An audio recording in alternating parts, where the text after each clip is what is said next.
understand that Tuddy was supposed to have said, once you've got it, you never lose it. The old magic sponge. Will it do the trick for Trevor Putney, former Ipswich and Norwich player? And it was certainly a late tackle and a very untidy one from Cowans. And I think the referee will want Putney either to resume or be taken off for further treatment very shortly. Can look on. What a marvellous night this is for Middlesbrough. And certainly if that tackle underlined one thing, it's that Villa mean business tonight. They're as determined to reach Wembley as Middlesbrough are.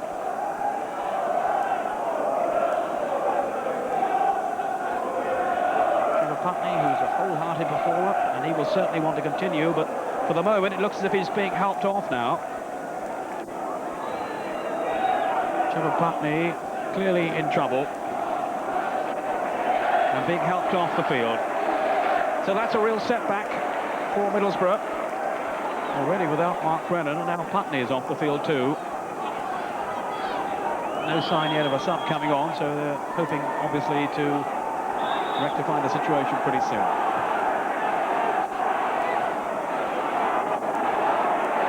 Wake up Villa.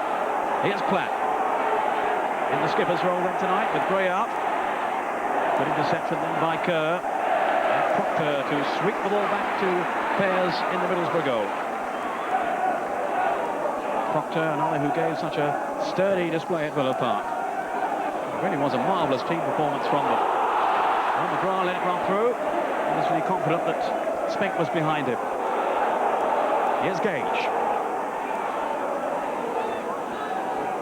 Here's Cowans. Gives it away though to Proctor. Villa looking a little tentative in the early stages. The tackle though by Nielsen. Daly, Parkinson trying to keep such a careful eye on him. Still Daly, whipping over the cross. And there we saw, Ron, there the pace and the menace that Daly obviously poses. That's right, and obviously the reason why Graham Taylor's played him on the left wing to start with anyway. Yeah, he's a right-footed player, has good pace, and his natural ability is to run inside. His inclination is to run inside, and Nielsen's played him in with a smart ball, and his pace has nearly taken him clear of Parkinson. Now a sub is coming on for Putney. There's the Aston Villa team, just to underline the Price is playing and not Gray, as we inadvertently told you at the start.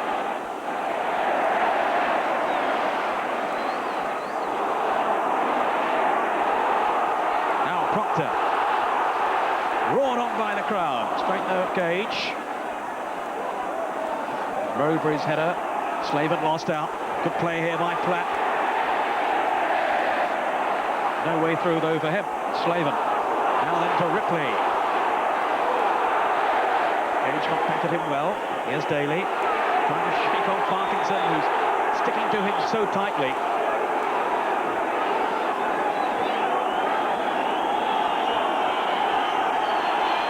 Owen McGee that they want to bring on Middlesbrough over on the far side, so Putney clearly is going to take no further part in this game. What a sad night for him.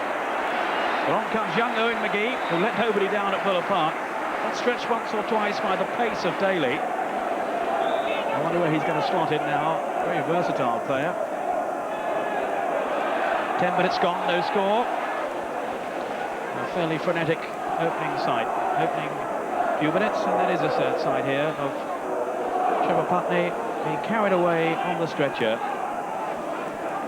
and he has, we understand, a damaged shin from that tackle from Cowans. Yeah, that's a blow for Bruce Rioch's team, because actually with the absence of Mark Brennan as well, it leaves them without too many specialist midfield players. I feel sure if they'd have been chasing the game, if they'd have needed goals, Peter Davenport would have come on instead of young McGee. But basically, they're very, very short of natural midfield players now. And McGee has slotted into Putney's role on the right-hand side of midfield. Outfield chasing here, pursued by Ripley. Ripley, one of the front two with Alan Kernigan. Another battler, Stuart Ripley.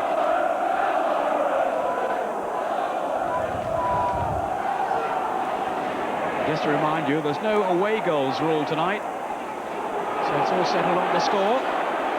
And at the moment, it's a one-goal advantage from the first leg that Middlesbrough have. And for Trevor Putney, I'm afraid this game is over.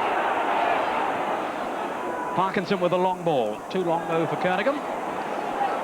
Yeah, that's presented a little bit of a problem for the Borough at the moment, is with the wind at the backs, they're tending just at this moment in time to overhit. Whereas last week, a feature of the game was the quality of the ball they played into their front players. So often they found Ripley and Slaven too and Kernigan in that first meeting at Villa Park when they really raised their game, Middlesbrough. And certainly in the second half, no doubt at all, they were in charge. And it was no surprise when they finally won the match with Brennan's last gasp winner. Paul Kerr, former Aston Villa man. Here's Proctor. Graham Taylor certainly was full of praise for the Middlesbrough performance in that first meeting, which feels his team can do a lot better. And it's certain that they will tonight. We shall see. Here's McGee. Throw though to Aston Villa. Owen McGee, one of the young players, being brought on and nurtured by Bruce Rioch at Aston Park. Only missing out. Mowbray, too long though for Kernigan. Mowbray again, pumping it forward. And again, a somewhat wayward through ball. Yeah, I think the wind and the nerves coupled together are playing a big part at the moment. Neither side's really settled into a pattern. Difficult conditions, the wind swirling all over the place. We were actually talking with Bruce Rioch beforehand, Ron and I, and he kept telling us he wasn't nervous, but I'm sure he is, and it's such a big night for them, isn't it? Very much so. I mean, it puts the icing on the cake for their season, doesn't it? I mean, Villa have got 2 or 3 more things to go at. Well, certainly a couple of other things to go at if they go out tonight. You had a go at his sandwiches, didn't you? Have you brought some with you? Bruce Rioch got a whole plate load of sandwiches and Ron polished most of them off before the kick-off. It's a very cold night, but we're well protected up here, as indeed we were at Villa Park in that very rain-swept first meeting. Parkinson with a throw then for Middlesbrough. No score yet. If it stays this way, Middlesbrough will be going on to Wembley. Proctor.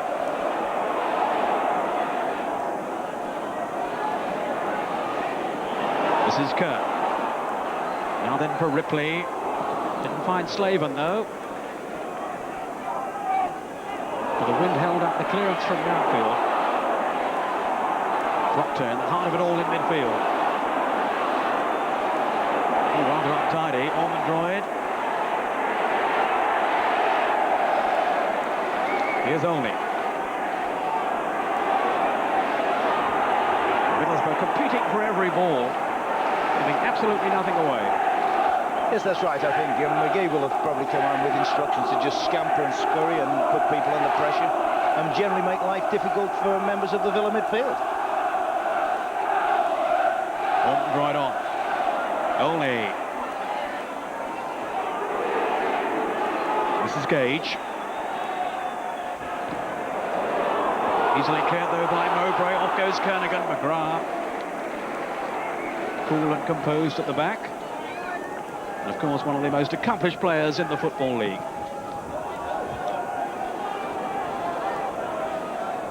No goals tonight. Middlesbrough leading 2-1 from the first leg at Villa Park. You're watching this match live on Sky. This is the northern final of the Zenith Cup. The winners to go on to Wembley. And in the final, they play either Chelsea or the winners of the southern semi-final, Swindon and Crystal Palace. They've yet to play. Second match going on tomorrow night, so we should know then who Chelsea will meet to decide the other half of the draw.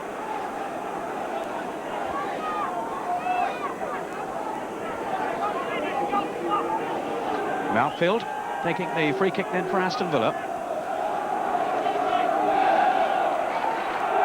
Ormondroyd hoping.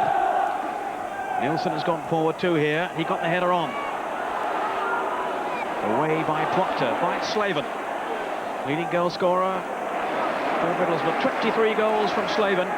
One of course at Villa Park, and he scored again on Saturday in their 2-0 home win over Portsmouth.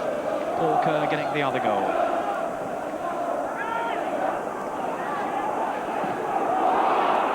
Price, it's a clumsy clearance.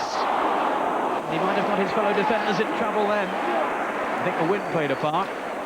Spink quickly forward, finding Ormondroyd. Controlled it well. Couldn't get away from Mohan, though. He does look a very useful defender.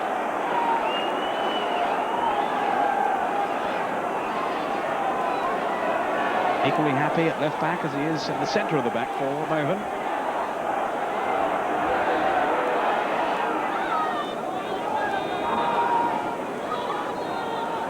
Proctor with a header.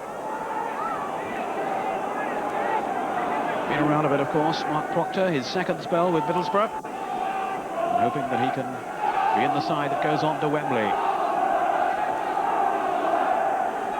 Middlesbrough unbeaten at home in any cup competition this season. Is the luck going to stay with them tonight? Parkinson, there's McGee outside him here. Now Ripley. McGrath is with him. He's done well here, Ripley. Now McGee. Oh, just too long then for Kerr. It might have been Kernigan or one of the other taller players in the side. That could have been interesting indeed. More promising then. Kerr, who's not the tallest of players, unable to reach the cross. Good little spell for this for Middlesbrough at the moment. They're pressurising. They're not really being able to play the neat and tidy football they like to. As I said earlier, mainly due to conditions, I feel. But they're certainly setting the stall out now, putting the Villa under some pressure. And they're the record for the two teams in cup competitions. 6 wins each, Middlesbrough and Aston Villa.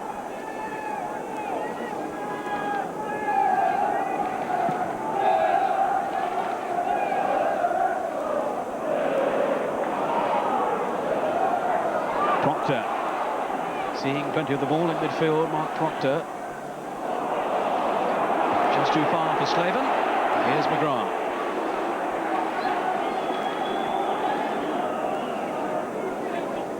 But so far, most of what attacking play there has come from Middlesbrough.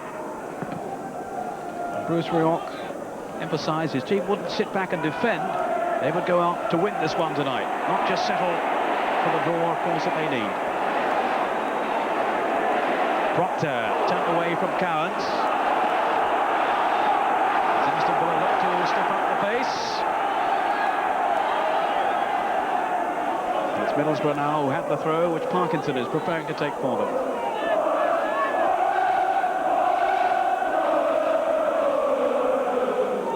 Ripley trying to shake off McGrath. What a confrontation they're having again. And the free kick is awarded to Middlesbrough.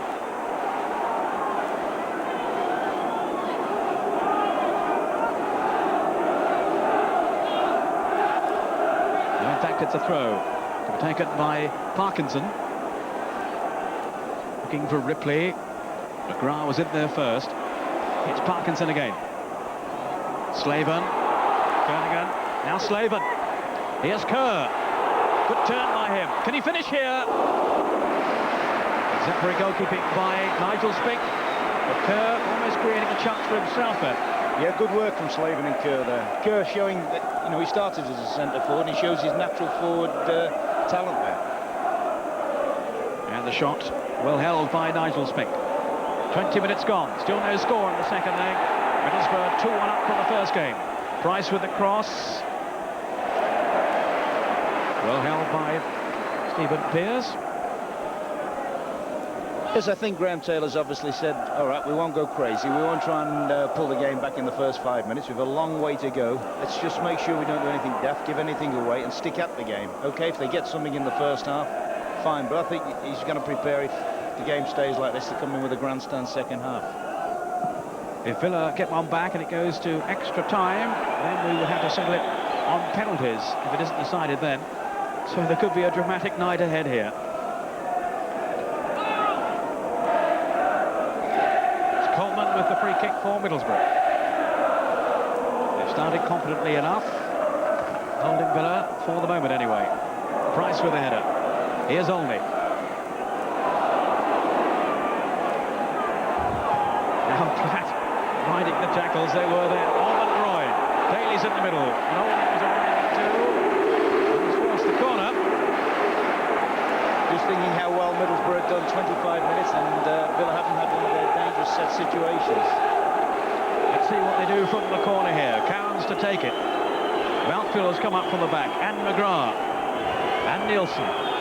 So there's plenty of height in there with Ormondroyd too, of course. Got a flick on then from Nielsen. Cowans beaten though by Proctor. And has the danger passed. Bryce with the throw. Ormondroyd. Tall, lanky figure. He's given it away to Kerr. Sweeping it out now then to McGee. Nice touch, and he's changed the direction here well. Now Parkinson. Here's Ripley. Kerr, the Proctor has got a lot of space here. Now can he open up Villa? Took a deflection. And safely from Villa's point of view, from McGrath back to Spink. But Proctor on very much involved in the early stages. Yeah, well, there's a lot resting on him. The senior midfield player in the side, the one with the most, shall we say, defensive qualities. Just look here as Ormondroyd sprints away, but his run was covered well by Mohan. I'll have to go a bit against Mohan. Mohan's got some good pace. He showed that in the middle of the defence last week, didn't he? He played so well that Tony Mowbray, who of course was suspended for the first leg, said, well, I won't be surprised if the boss doesn't pick me this time, but I don't think Bruce had any doubts that he'd bring back his captain, who's been such a stalwart defender for Middlesbrough down the years.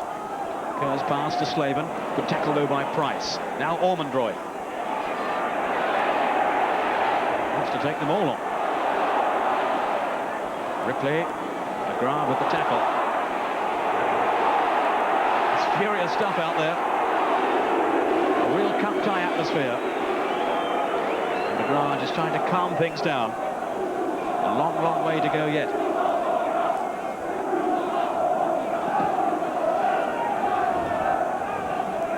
On from Olney. Foot was high. Free kick to Middlesbrough. Who I think will be fairly satisfied with the way it's going at the moment. Graham Taylor, the Aston Villa manager, will want to see even more urgency from his side. Mowbray taking the free kick. And it's swirled in the wind. Yes, but I would think Graham's quite happy at the moment. They've restricted Middlesbrough a little bit, and as I say, I think that he'll be looking, if he's going to start committing people forward, that'll be as the game draws on. I would think if it's staying like this with 20-25 minutes left, then you'll see the cavalry come out, I think. McGrath. Parkinson just in before Daly, but here's Cowans. The playmaker when he's allowed to be. He's held back then surely by Proctor. Free kick to Aston Villa. To be taken by Mountfield eventually. Again looking for the towering figure up front of Ormondroyd. Olney and Clatter up there too. Here's Ormondroyd. Didn't find Olney. McGee was in quickly. And that's going to be a corner. Rather recklessly cleared then by McGee. Ball caught by the wind, and it'll be a corner that will be taken by Cowans. That's a signal from McGrath to come up from the back. And Mountfield. And Nielsen. Nielsen on the near post, on the edge of the 6-yard area. Cowans taking the kick. And Pears making the safe catch. 20 minutes of the first half to go. He looked very sound in the first game, Ron. He did very well, Stephen Pears. Player you know well, of course. Yes, that's right. And I sold him here, that's right. And he looked very competent and confident in his handling there. Just looking at Cowans on the corners there, he doesn't seem to be taking in swingers, and I'm just worrying on that side of the field where the advertising hoardings are a little bit tight for him to get a run up to take them off. Well, it might be one of ours, Ron, so we won't mention it. Owen McGee. Parkinson pumping it forward in search of the front players, Kernigan and Ripley. Parkinson again.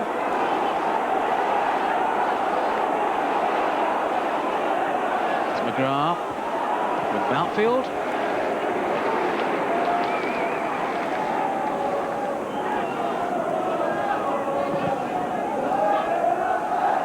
Just too long for Olney. Way by Coleman. Kerr battling then with David Platt. And of course, 19 goals so far. The First Division's leading goal scorer, David Platt, on this very windy night in Middlesbrough. Aston Villa will be looking for some more magic from him. They've been eagerly awaiting this one on Teesside for some time. Well, Peter With, down there in the studio, in the walk from the studio, although I think the window's going to know they've been replaced, I see. So, Peter, how are you enjoying this first half? What are your feelings on the way it's gone? Well, to be fair, I think that the conditions, really, the wind is playing a big part. I think that it is a question of both teams are feeling each other out.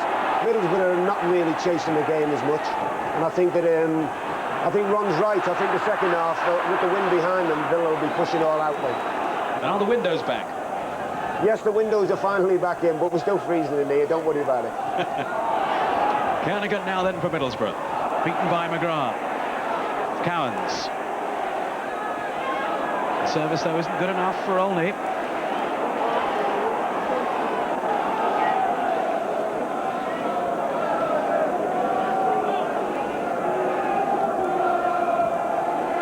Aston Villa not really as yet carving out any genuine openings. Slaven, but off goes Platt. Now can Villa get something started here? Groynes one star. Outfield. Middlesbrough chasing every cause, as you'd expect, so much at stake for them, as indeed there is, of course, for both teams.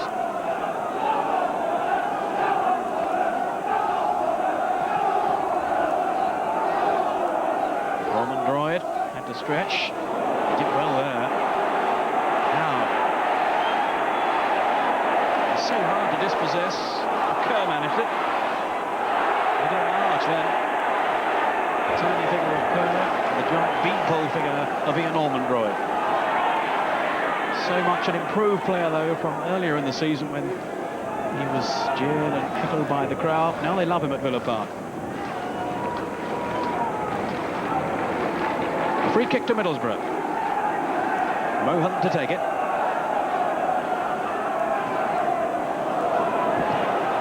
Outfield with the clearance, and he's found Ormondroyd.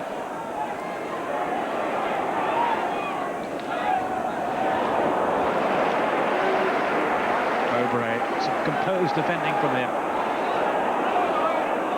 Reassuring figure at the back. Nilsson was in well. Caught then from Proctor, who came flying across. Fair tackle, though. And Kent Nilsson took the full brunt of it. Yeah, that was a tremendous piece of competitive play by Mark Proctor. Just thinking there, I think Kernigan and Ripley have got to realise the fact that they're not going to get a perfect service tonight, and have probably got to work a shade harder. Well, Daly's working hard for Aston Villa here, and Kerr trapped him back. Warmly applauded by the crowd. Probably got to work a little shade harder just to make, shall we say, bad balls into good balls, because the service isn't going to come through perfect. It's not going to be anything like it was last week. McGrath was in before, Ripley again. Now Daly. Cowans trying to get Gage away down this left flank. Just kept it in play, but beaten by McGee.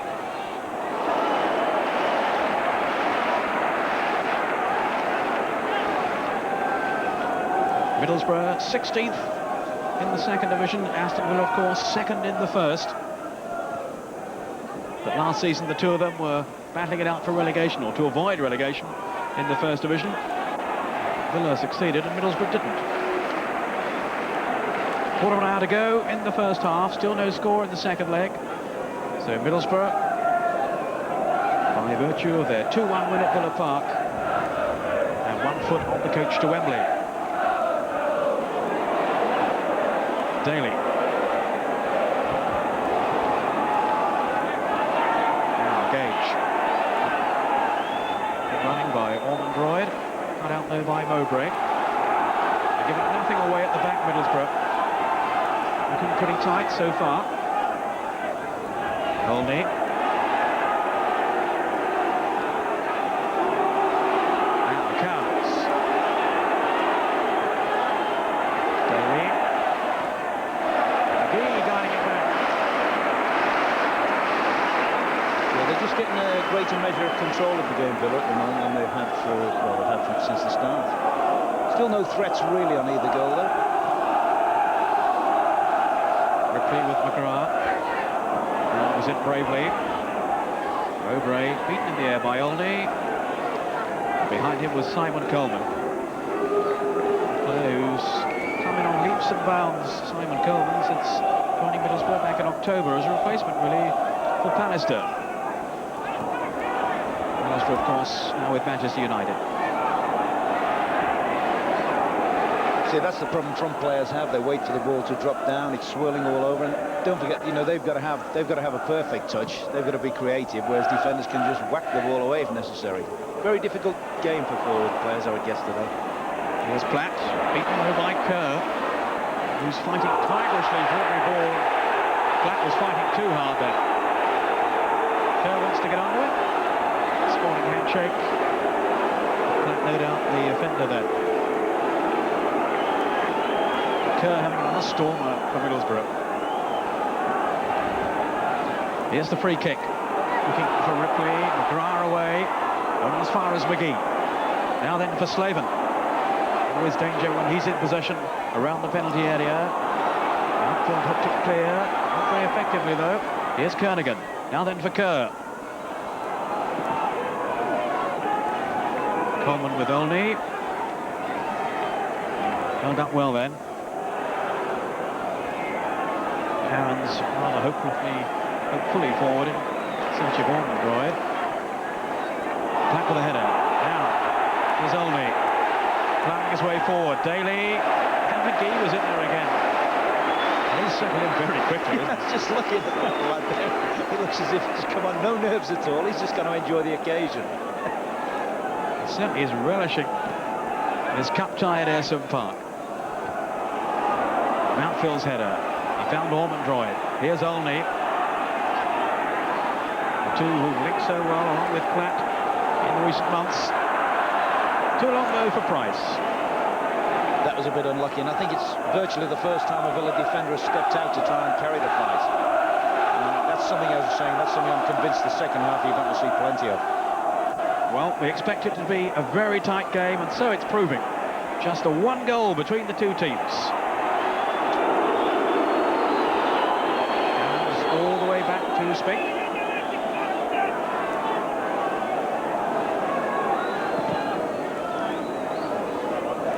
Daly beaten in the air by Parkinson. There's Cowans. Parkinson again. And then just a flick from Proctor. Olney, did he use an arm? The referee waving play on. Daly to Gage.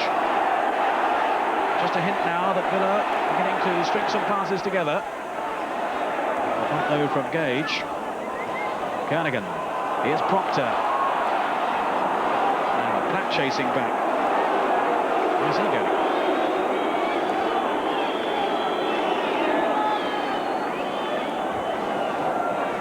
David Platt with the extra responsibility then of leading Aston Villa tonight. 10 minutes to half-time. No score in the second leg. Middlesbrough, just to remind you, leading 2-1 from the first leg at Aston Villa. McGrath, I think, has the pace. Back to Spink, who had to be at his most alert. With Kernigan lurking.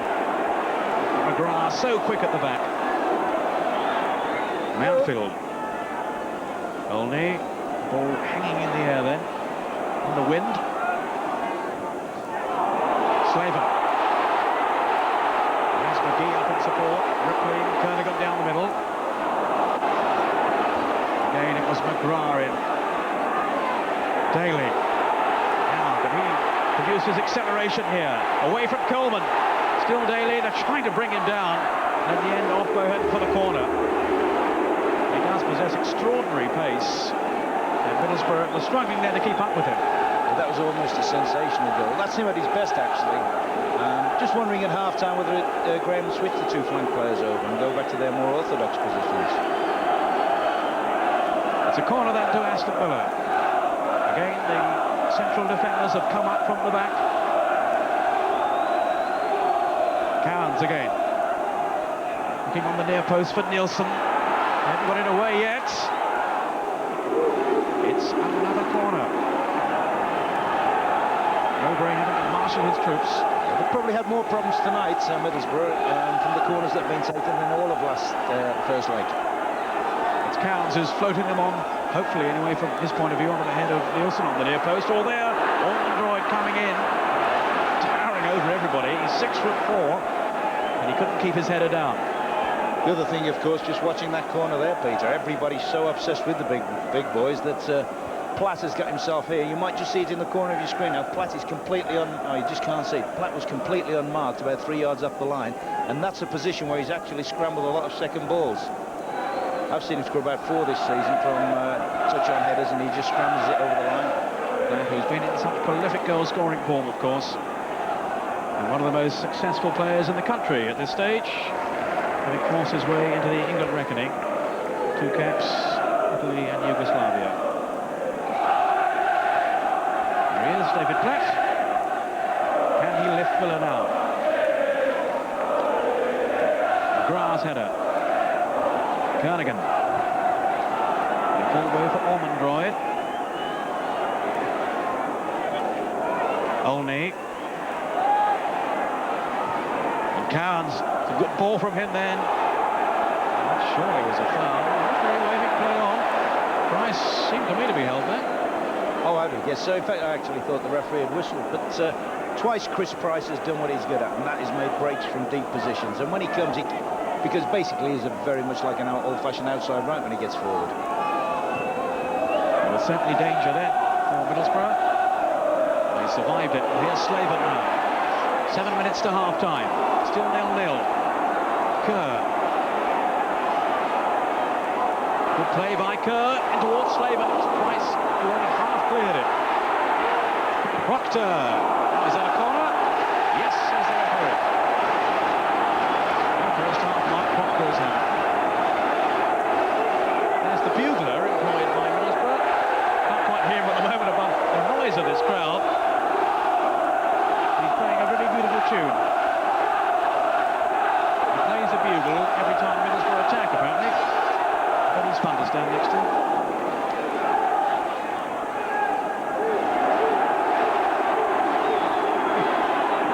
Somebody's just told me to say, let's hope he's not playing the last post at the end. I didn't want to say it. Here's Kerr. Charge down. That was Coleman's shot.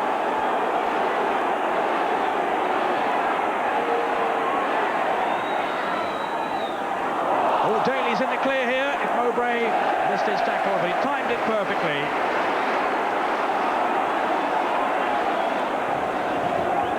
Daly almost in the clear then. Ray to the rescue. Yes, to be fair, he's looked the biggest threat at the moment. He hasn't quite made it, but on 1 or 2 occasions, he's looked very lively, very bright, and obviously his pace is phenomenal. McGrath. Here's Platt. Now he's away from Mohan. Ormondroyd's in the middle. Daly could find him with the cross. Another corner. Which I don't think Mowbray's very happy about. He could actually have kept the ball in play, and he thought it was, he automatically assumed it was a goal kick. It isn't. It's another corner. Mohan's all right. Daly beginning to sparkle now as we near the end of the first half. Cowns again to chip one in. A little longer this time, though. McGrath. That was close then. I think that was a lot closer than people think. I think he was about an inch from pushing the ball past Beasley then. Only needed a touch from Olney, who'd stayed onside as McGrath hooked it over the top, and he was only inches away.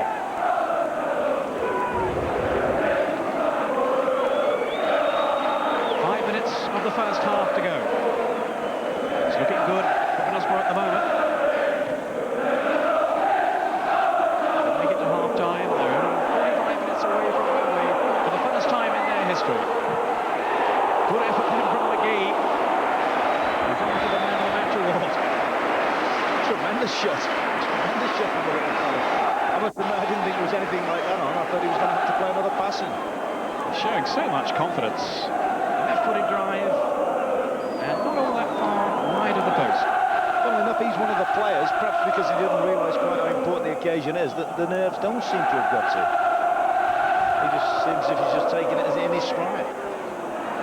Cowans looking to find Daly, but he fails to do so. It's a throw to Middlesbrough.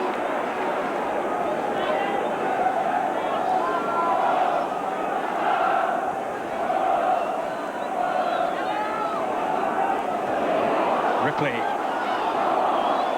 Hounded and harassed by Mountfield. Stuart Ripley still persevering up front, hoping for an opening.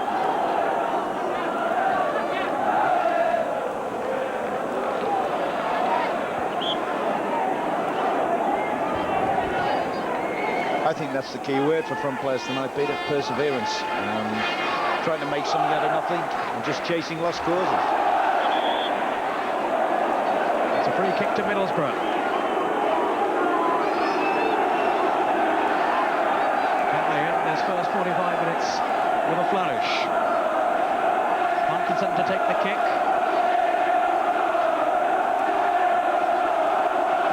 Slaven among the players looking to benefit from the service here. So is Coleman. He has Proctor here. And Kerr in space. Good call then by Kerr. Platt, can he bring it away for Aston Villa? He would have done. Brought down for a kick to Villa. Kerr's looked the most likely to score, hasn't he? That's about the third shot he's drilled on target. All right, hit a defender in the crowded penalty area, but he has looked as if he needs support players, if he's quite capable of snatching a goal from the distance. Paul Kerr, of course, who had 5 seasons at Aston Villa without ever really establishing himself as a first-team regular. But he certainly is that at the moment for Middlesbrough, having had quite a spell out through injury. Now here's Price.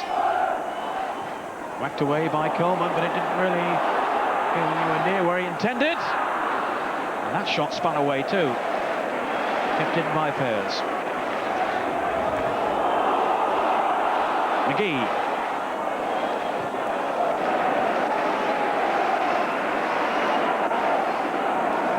I must admit, that frightens me to death when there's forwards around and somebody plays one of those back passes. He found his target all right, though. McGrath's header. Cowans trying to send Olney on his way. Aubrey was in with a header. Now Proctor. Ripley. Got away from Nielsen. Well, oh, just too long though for Slaven. Now into the last minute of the first half.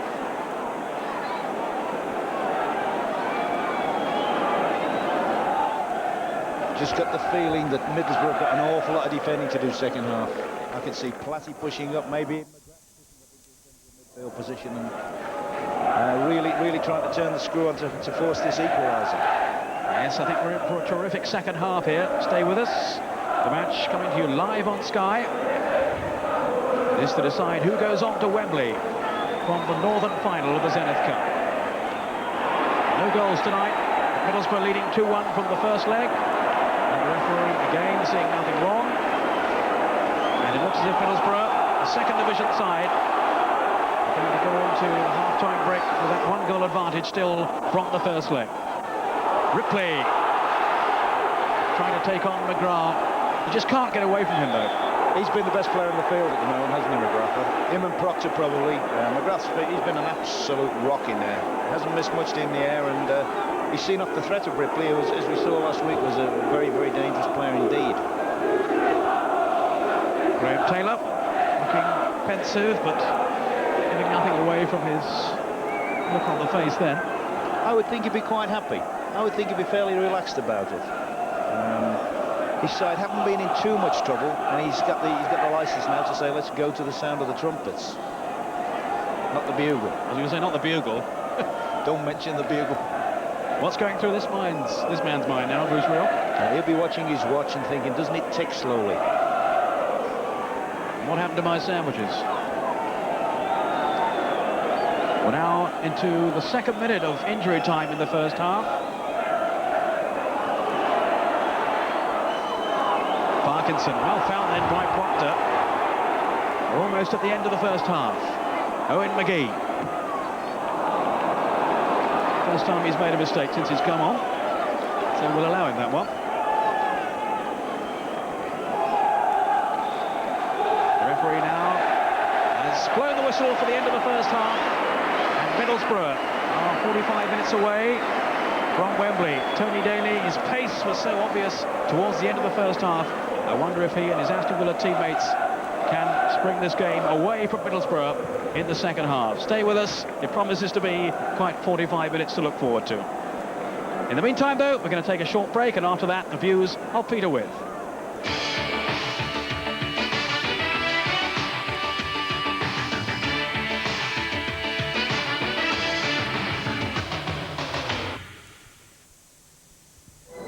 Has the globe gone too far as Falcon Crest hits the headlines? Are you saying that your son wasn't arrested and charged with the murder of Carlo Agretti? Being charged with a crime and convicted of it are two different things. If Cole didn't do it, then somebody sure went to a lot of trouble to make it look like he did. I don't see why you're so upset. It was the article in the Globe that got Cole arrested in the first place. Arrested? I don't want him arrested. I want him convicted. Falcon Crest, Wednesday at 9 on Sky One. When you choose a toothpaste for your family, does it give maximum fluoride protection? Does it actually toughen teeth on the outside? Does it help fight plaque with regular brushing? And does it have a taste the whole family actively enjoys? In fact, does it have an answer to all these needs? If it's new signal, it does.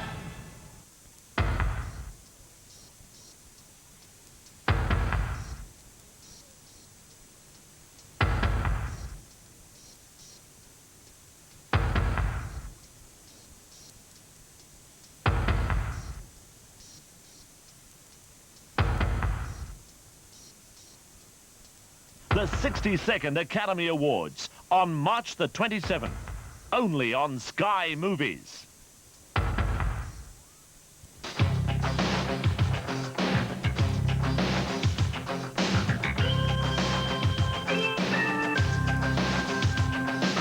distant fields of thoughts and dreams began the making of a fighting machine. Traditions from beyond our birth spread the spirit around the earth. It sowed the seed to every race, 'cause we got the feel of W.G. Grace. We're fighting back.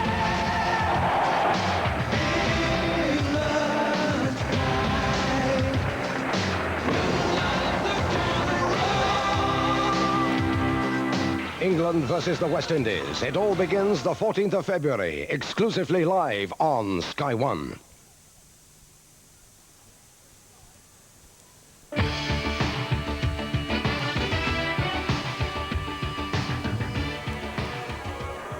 Welcome back to Aston Park. 45 minutes away from a place at Wembley, second division Middlesbrough. Aston Villa perhaps have to come out and chase the game after the break. Peter With, Ron and Peter Brackley suggesting that Villa may go in quite happy at half-time to have held them so far. Yeah, I think so, really. Looking at the wind the way it is, it's going to be behind him in the second half. And I've always got a feeling about Daly. He's quite quick, he's quite sharp, and it's a night where defenders can sometimes make a mistake. And if they make a mistake, the likes of Daly could punish it. Can you see them scoring twice, which is what they have to do? Well, I think that it'll depend on how whether he changes the formation. I think that he'll be looking to push people forward a lot more. He knows now that he's got to get the goals, so I think that he'll be pushing people forward. And maybe the players with that slight explosive touch up front, so you feel that they've really got a chance from here on in? Yeah, I think that looking at, as Ron said, they've got players with experience who's played in these sort of situations before. It's looking at the Middlesbrough team, really, and maybe looking a bit tentative. I think that they've made some changes from last week. We said about the people right through the middle, really, 2 centre-backs, 2 midfield, 2 strikers, and they've changed a lot of that round and changed players. It's been forced on him, but he's changed it. So it's still going to be difficult, and as I say, Middlesbrough, they're a bit tentative. It'll be interesting to see how they defend.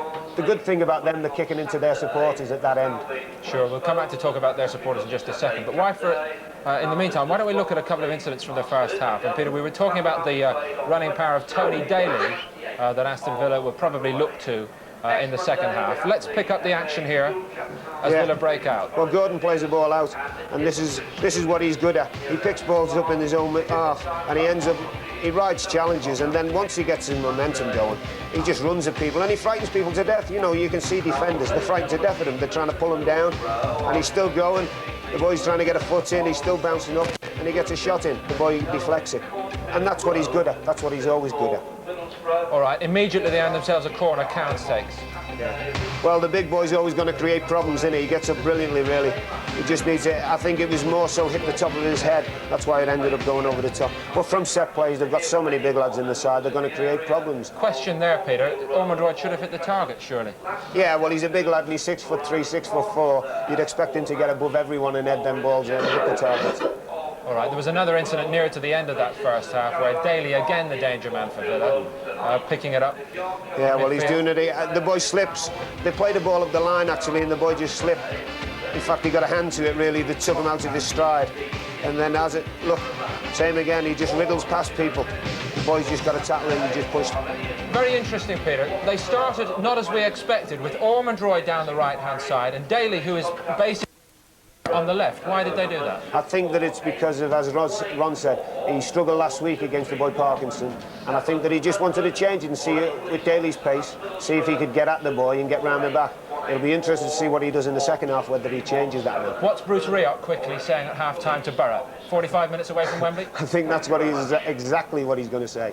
He's 45 minutes, they've just got to keep them out. I think that they can't go out being tentative. I think that he's got to say to them, really, well, look, you know, we've been a bit tentative in the first half. Come on, we've had a few shots. Paul Kerr's had a couple of shots. I think that they'll be saying, come on, let's try and put them under pressure. I know that people say that the wind's behind Villa and they could be putting them under pressure, but sometimes it works against you. You overhit balls. OK, that terrific crowd at Ayresome Park just behind me. Willing Borough to do it for the first time in their history and get to Wembley. They're 45 minutes away. First of all, there's a break.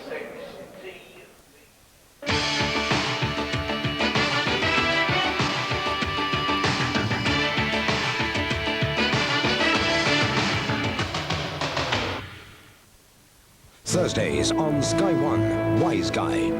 The powerful new series acclaimed by the critics. Variety says it's the best cop show on TV. Crisp and tough, says USA Magazine. The New York Post calls it a rarity among drama series. Ken Wall is the sexiest man on TV, US Magazine. And Associated Press claim it's the best show on primetime television. Wise Guy, Thursdays at 9 on Sky One. Are you satisfied with your detergent? Can't you sometimes detect a stale odor when you're ironing? That's because your washing is not always as clean as it looks. Now there's new Radian Automatic. A new detergent that removes dirt and odors, even at low temperatures. New Radian. Try it. Crazy weather, I'm at the end of my tether. Tell me when can I depend on you?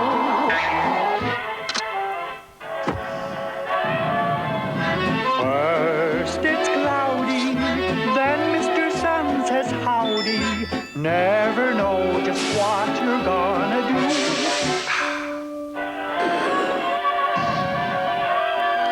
We can't control the British weather. Thank goodness we can control gas. Controllable, economical gas. The heat of the moment. 37 consecutive victories, 33 of them knockouts.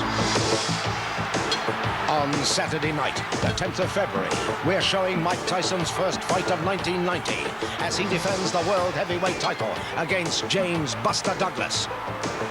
The event will be broadcast live from Tokyo and exclusively on Sky.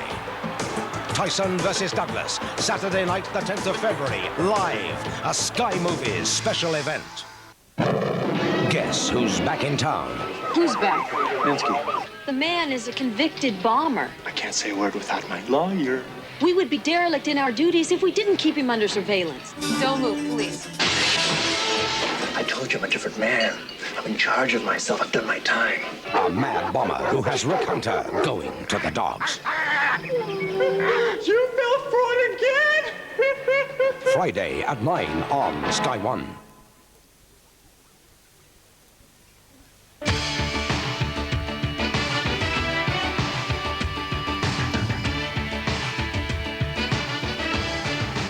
Hello there once again. We're seconds away from the second half. Middlesbrough will play towards the goal where all their most loyal fans are in the second half.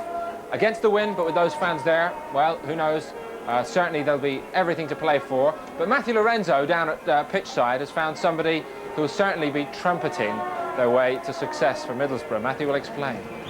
A special supporter, a rather noisy one, Lance Corporal Ian Sykes, with him Sergeant Major Dave Carling of the Green Howers, the local regiment. Sergeant Major, what's the connection between your regiment and Middlesbrough? Well, basically, the 1st Battalion of Green Howers, which is our regiment, come from the banks of the River Tees. We're a local regiment, this is our local team, we love this team, and we've got this good connection going. We provide the Brother Bugler, myself and 2 ball boy NCOs at every home match. In fact, half the battalion are behind us now in the whole game. What effect the bugle has on the way Middlesbrough play? Quite a steadying effect, actually. On saying that, though, our very first game we performed for them was New Year's Day against Stoke City. Unfortunately, we went down that day, but since then, they've done very well. If Middlesbrough get to Wembley, it'll be cause for joint celebration, because your regiment has something to celebrate as well, I understand. That's right. The whole thing actually started to celebrate our centenary, 300 years old, last year, when we had Middlesbrough Football Club down in Catterick for the day, putting them through the paces of soldiers. And if they get there, hopefully we'll get some of the boys down to Wembley as well. I think we're going to leave it there, because I believe the bugler has a special task to perform. Thanks very much. Got sight! Got sight! Get this for my cat. Just leave it there.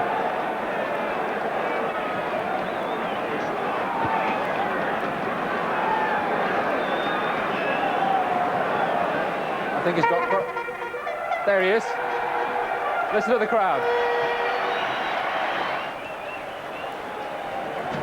I think he's got the song sheet sorted out by now.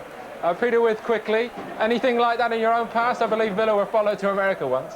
Well, no, I played in America. I played for a team called the Portland Timbers, and we had a Mr. Tree. He used to chop a tree down every time we scored a goal. We'd run out of trees. You had a good goal-scoring forest behind you by the end of the season, then? Yeah. OK, Peter, thanks very much indeed. We'll go back to Peter Brackley in just a second or two for the second half. Remember, no goals, everything to play for. Here's Peter.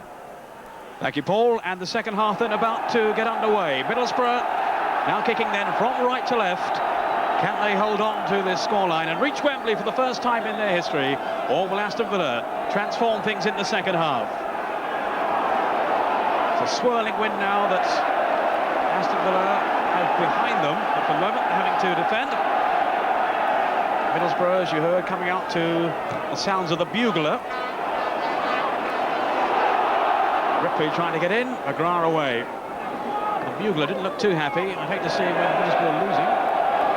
Here we are. But Ron, you know this chap they were talking about there, this Mr. Tree, don't you? Oh, him and his buzzsaw, yeah, he drives you up the wall. Also, they had a giant raccoon, if I remember, at the same stadium. It's only now then for Aston Villa. Powering his way forward and wide of goal. If we're going to see Aston Villa take control of this game in the second half. They certainly didn't have too many chances in the first. They'll be looking to exploit the pace down the right of Tony Daly. The crowd here, nearly a full house, most of them right behind Middlesbrough, on the verge of making history. Gage mistiming his header. McGrath was in before Ripley. Yes, I think that's been the biggest problem Middlesbrough have had this evening. McGrath's absolutely dominated Ripley, and at the moment, when Peter's talking about people being apprehensive, I think those two up front, particularly Ripley and Kernaghan, haven't really inflicted themselves on the game the way they did at Villa Park. Gage taking the throw. Ormond Roy. Olney. It's also noticeable, Peter, that Daly's gone more onto his right-hand side of the field. Norman Royd has taken his more orthodox position on the left-hand side. Well, that was the headgear we should have on tonight. Fellow's nice and warm. It's a bit chilly up here now in the commentary box, but we're enjoying this cup tie and hoping you are too at home. All this resting on tonight. The winners will go on to Wembley. Daly now. Stretching defenders. It's a corner. Middlesbrough will strain every sinew to hold on to this lead. And it is a lead, remember, of course, 0-0 tonight, but 2-1 from the first leg. It's Villa's fans making themselves heard now. think they're a bit unfortunate there. I think that ball actually came off Daly's foot. Well, the referee has decided it's a corner. There's Nielsen on the edge of that 6-yard area. Cowans looking for Nielsen with the flick on. Kernigan, though, got it clear. Now Cowans, who's given it away to Ripley. No chance of the counter-attack, though, as the ball is guided back to Stephen Pears. But I think you saw there, as Cowans got the rebound following the corner, I think you saw a very important situation where the Middlesbrough players, the midfield players and so forth, came out in sort of lorry loads to try and prevent the cross being put in. They recognised the danger that Villa can cause when they throw the balls into the penalty box. It's pretty tense out there, and it's very windy too. Just look at that flag blowing there. A really blustery night up on Teesside. And what drama we're in for now. Can Aston Villa come back in the second half? It's Mountfield to take the free kick for them. Nielsen has come forward. We'll have to keep an eye out for him. Olney flicking on. Coleman making it clear. There's only Slaven upfield though. McGrath for once, rather misplacing his header. McGee in bravely. Cowans finding Gage. In goes little McGee, battling for everything.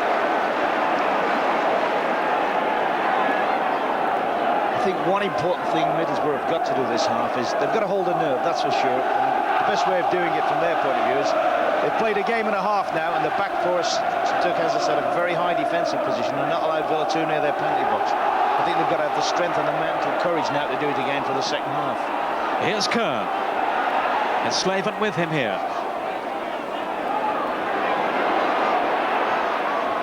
Didn't find Ripley though, because McGrath again read the situation so well. Ripley now has got Mountfield across there with him. And a goal kick. Not a decision that is approved by the huge crowd behind the goal. But the decision in favour of Mountfield. It's a packed stand here. Indeed, the whole ground and the atmosphere absolutely terrific. And no one here among this Middlesbrough following believes that they're not going on to Wembley. 0-0 tonight, 2-1 from the first leg at Villa Park. A real surprise, that one. Can they spring another one here tonight? Ripley was beaten by McGrath. Nielsen chased by Kernigan. Spink couldn't set Aston Villa off again. Nielsen with some confident defending. This is Mountfield. Rather careless though, picked up by Slaven. Kernigan. There's a foul though by Ian Olney. One on Kernigan. Free kick to Middlesbrough. Edging their way towards Wembley. A match that means so much to them. It's the best chance they may ever have. It's Mohan here with the free kick. Tremendous noise around Aston Park. Olney turned well. Couldn't shake off Coleman though. He's given another determined display at the back. Here's Kernigan. Proctor outside him. Now Slaven. Good play by Slaven. Away by Gage. But here's Mowbray. Just lost his footing momentarily. There to tidy up was Parkinson. Tony Mowbray and Stephen Pears, two players of vast experience.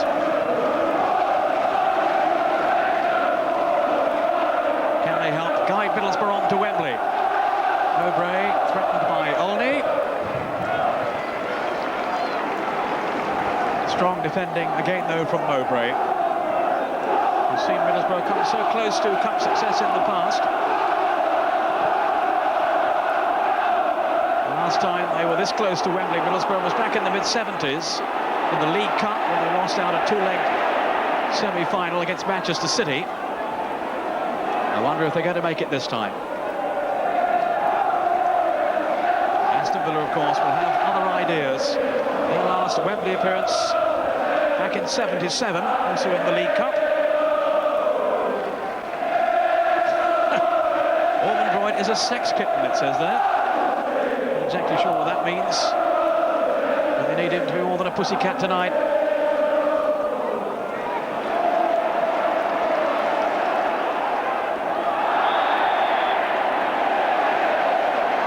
Free kick then. Can Middlesbrough take advantage here? Ripley up front for them. Kernigan. It's Mowbray to take the kick.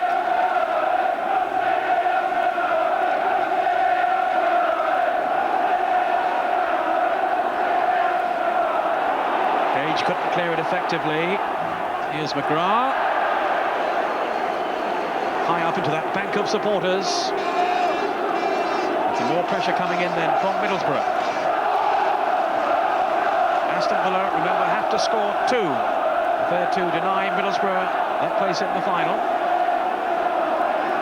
To get 1 back, it'll have to go to extra time. Cowans didn't go very far though.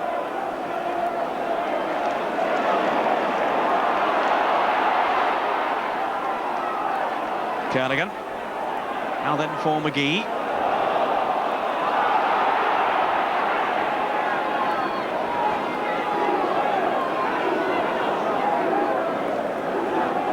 It's Gage taking the throw for Aston Villa.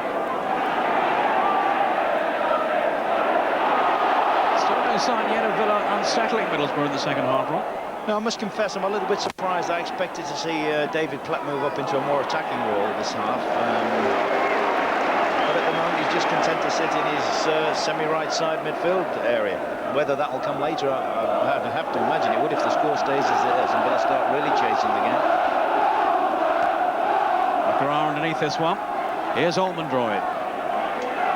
Now operating down that left flank. So much effect in recent matches. Not quite so much though in the first leg at Villa Park. Well, I think Bruce Rioch has done his homework there, Peter. He's making sure he can't turn and run at them because he has got great pace. And he's so awkward to contain, isn't he? Slaven's got it back here for Middlesbrough. 10 minutes into the second half. McGee. Good play by him. Coleman is well forward. It's Price who managed to whack it clear. Kerr back in again. Price for Daly to chase. Owen watching him all the way. It's Mohan taking the throw then for Middlesbrough. With every passing minute, Wembley beckons for Middlesbrough. Unless Aston Villa can raise their game now. Here's Platt.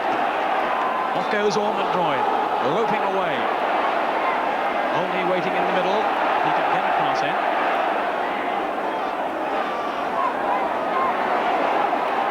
Cowans. Ormondroyd again, setting himself up for the shot. And clears. Well to save. Slaven now. Looking for Ripley. Nelson with a timely intervention. Daly. Now Platt. That was Price in an advanced role, but they failed to link up with him. At this stage, it's still looking very good for Middlesbrough. McGrath. Platt got a nudge on. Olney. Price has to fetch this one. He can't get there.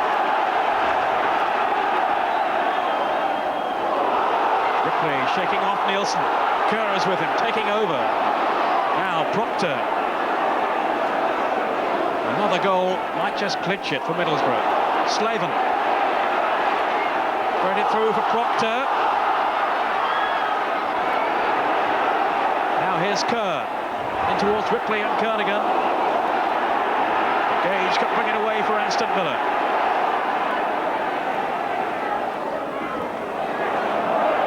Missed it, so did Olney. Here's Coleman. Putney has it back for Aston Villa. He has Daly up with him. Support too from Ormond Roy. Again, it comes to nothing. I think what Villa are missing is the fact that people like Olney's a fellow that likes to hold the ball up. You know, when he's doing that, people like Platt and people like Price, people that run from deep midfield positions have got to really come bombing on. And at the moment, that hasn't happened often enough for Villa to build up any real momentum. Not giving you any more cough sweets. Away by McGrath. We did actually ask for Rowan Atkinson as summariser tonight, but Ron turned up. Proctor through. And good defending then by Nielsen. Sorry, Ron. It's all right, I've got my teeth back in there. Another long kick upfield, headed on by Ormond Royd. And Olney won't reach that one. Are they hoping now, these Middlesbrough supporters, that last success is coming their way? They're getting nearer and nearer now. This, remember, from a side lying 16th in the second division, Middlesbrough, against Aston Villa, who are second from the top in the first division. Right up there alongside Liverpool. Middlesbrough down there, well, I think a much better side than that position might suggest.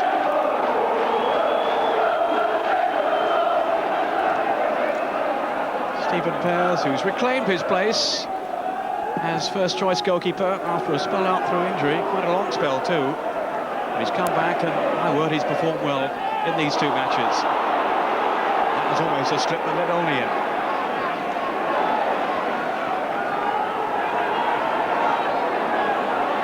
Mowbray. Kerr with a header. Well, I got into a bit of a tangle. A little lucky to get away with that. Daly can't reach the through ball. Here's Kerr. No one's full harder than him. Effective tackle though by Platt. Now here's Daly. Can he get away from Coleman? That'll be a free kick to Middlesbrough. But again, Coleman showing his value. Absolutely brilliant recovery tackle, that, because as we all know, Daly's a real flyer. And he was running the risk of bringing him down, but a very, very clean professional tackle. Here's the free kick, taken by Mohan. Away by Nielsen, Proctor in again. On then from Ripley, now then to Slaven. Slaven going on. Oh, brought down there by Platt. Slaven, very unlucky and furious with the tackle from Platt. Slaven, who's just been called up by the Republic of Ireland. Jack Charlton has been very impressed by his recent displays. He hasn't played Scotland, who also wanted to choose him at some stage. But the Irish have got it first. And Slaven was almost through then. But there's a real threat to the Villa goal here. Proctor is there. And Kerr and Parkinson. We know that he can drive a ball. Here's Parkinson now. Blocked by Gage. That hurt. Mowbray. The ball again holding up in the wind. Left it clear though by Mountfield. A little flutter then of the hearts as Mowbray almost gave it back to Daly. Here's Mowbray. Cowans, McGee, able to steer it back to Parkinson. Kernigan beaten in the air. Gage hops it forward, but Mowbray is there yet again. They really have looked very sound at the back, Middlesbrough. Mowbray and Coleman in the centre, Mohan and Parkinson on the flanks. Kernigan, here's McGee.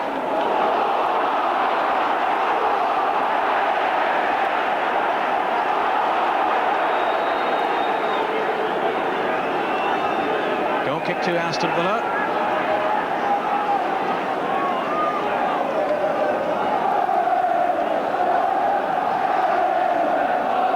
And to the scores from matches being played in the Leyland Daft quarter-finals, which will also be featuring in terms of the final on Sky. We'll be bringing you the final. Brentford 1, Bristol Rovers 1, Tranmere Rovers 2, Chester 0. those latest scores.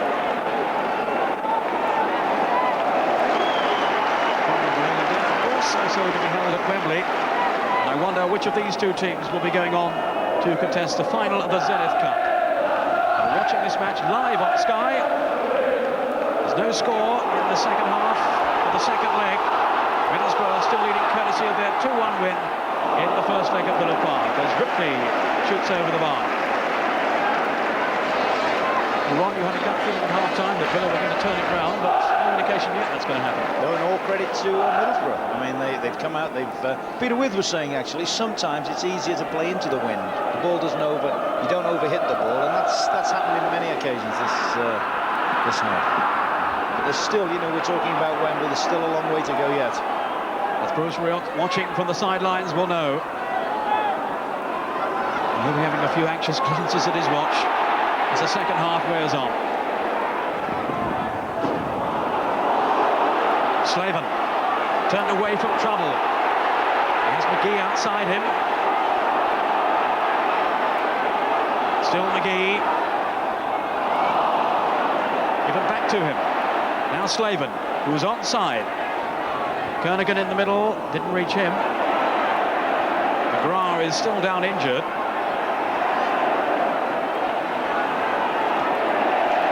Beaten then by Mohan's sliding tackle. Free kick to Middlesbrough, and I think McGrath may need some treatment before he can go on. I wonder also if Graham Taylor may be thinking anyway about a substitution. Well, certainly wouldn't be bringing this big fella off. He's been his best player. He came off at half-time in the first leg, and we were led to believe that was a knee problem. And looking at it, it looks as if it's recurring now. That would be a big blow for them. He has Birch and Gray as a substitute, so technically, if he was thinking one... Yes, I think he'd probably bring Gray on and play him as an orthodox left full-back. Paul McGrath, who's done so well for Aston Villa since his move from Manchester United, when it seemed his career might be over, it most certainly isn't. And there is Stuart Gray, the club captain, in fact, in Aston Villa, but left out of the starting lineup tonight with Chris Price preferred. McGrath back on his feet. Much to the relief of Graham Taylor, he's able to resume. 20 minutes into the second half. Parkinson with the free kick then for Middlesbrough. Here's Kerr. Mowbray. Parkinson again. Now Ripley.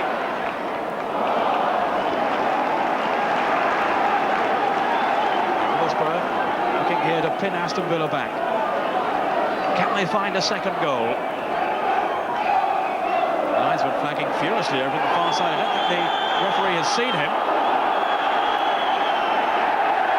Now the Villa players are pointing over to the linesman. And David Allison is indicating to his colleague that he has noticed his flag, but he's given the decision to Aston Villa anyway.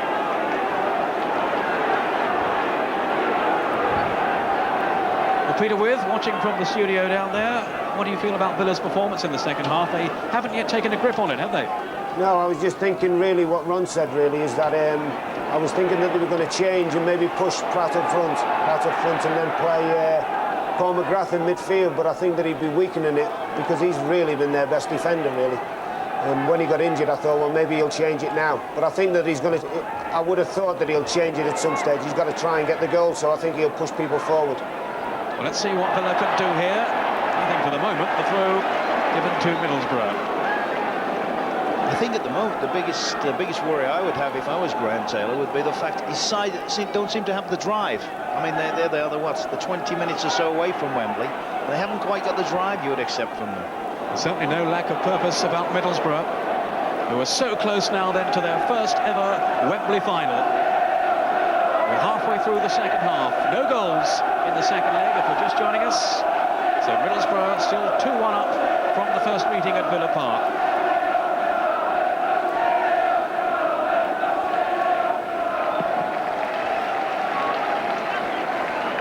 Ripley, now Slaven.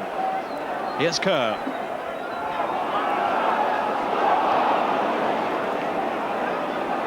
Proctor tussling with Cowans. Away then by Mowbray. Kernigan. Away by Mowbray. Still a tower of strength at the back for Middlesbrough. Gage now for Aston Villa. Ormondroyd. The tackling was fierce, and it's a free kick to Villa for the foul on Ormondroyd. Up comes Nielsen from the back. And Mountfield is making his way rather slowly forward too. McGrath has stayed back. It's Cowans with the free kick. Got Olney and Ormondroyd in there too. Middlesbrough will have to be on their toes. And the wind really took that one then. And it sailed away to safety. There are so many tall players in this Aston Villa side. You'd fancy them to get on the end of one or two of these crosses. Here's the free kick from Cowans. And over everybody's heads. And over Stephen Pears as well, as he straightens to reach it. And it's a goal kick. Yeah, those are very, very difficult balls, of course, for the goalkeeper to judge, but they're also difficult for the kicker to put in accurately. I mean, Gordon Cowans hits those in as well as anybody in the game, and yet that's probably a really loose ball as far as he's concerned. McGrath having to chase.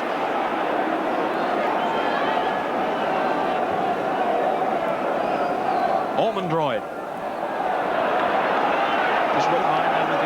Just watching Big Paul McGrath chase after that one, Peter. He does look to be in some sort of trouble. But as you said earlier on, there's no way they would want to take McGrath off. But here's Slaven now. Oh, Price with a very important tackle then.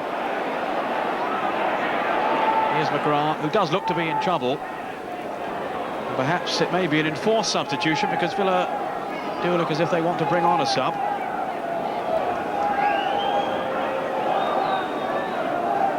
Ormondroyd.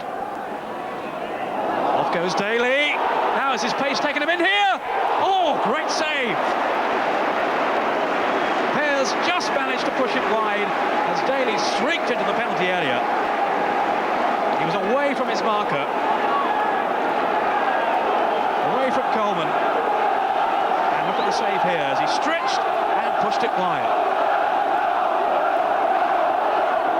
Cowans taking the corner. Pears the hero.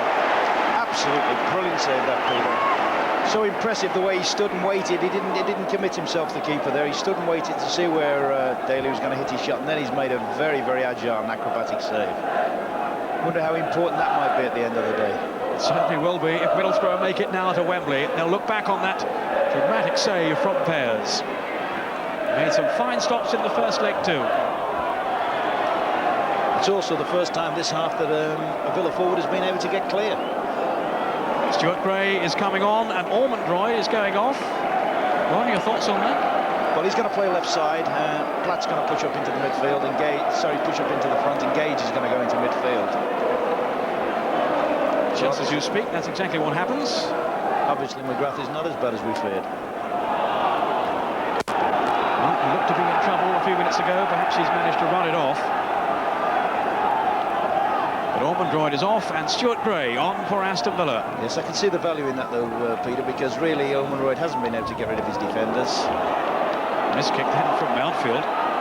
And Olney has had very little or no support up front. Now he's got Platt, and Platt will be trying to drive the game now for the last 20 minutes or so. And they really have got to up a gear now of Aston Villa.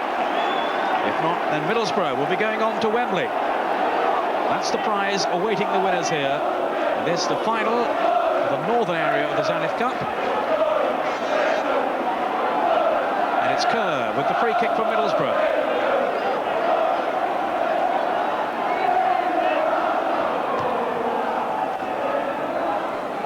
On from Ripley, in goes McGee.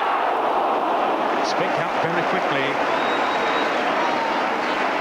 What a match little McGee has had. He's chased everything. Battle for every ball. Then underlining the fact with his challenge. Parkinson, but only as far as Cowans.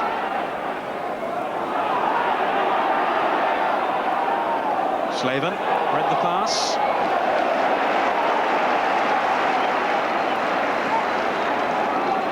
Is he going to turn out to be the hero of the night? Let's look again at this incredible save by the goalkeeper. Daly showing his pace and clears that magnificent reaction save. Coleman might have run into trouble then. Stuart Gray popped up with some useful goals. Stuart Gray, and Graham Taylor will be hoping that his substitution pays off as we move now then towards the final period of this game. On from Gray, but the ball was out of play. It's a throw to Middlesbrough. Stuart Gray got a couple of goals from free kicks in the recent FA Cup win over Port Vale, and he was a consistent scorer for Barnsley in his spell there. I wonder what impact he's going to make now. Stuart Gray on for Ian Ormondroyd for Aston Villa. Bruce Rioch trying to stay calm. I wonder what he's thinking now with his team so close. I would think he's hoping that his team battle on as they battle for the half hour or so that's gone in this half. They've really done him credit over the 2 legs, but now it's a test of mental strength. Can they keep working? Can they keep pressurising and not really let Villa build up a head of steam, which they've done brilliantly, in fact. They were so proud of their display at Villa Park, hoping they could repeat it again tonight. And so far, it's all going to plan.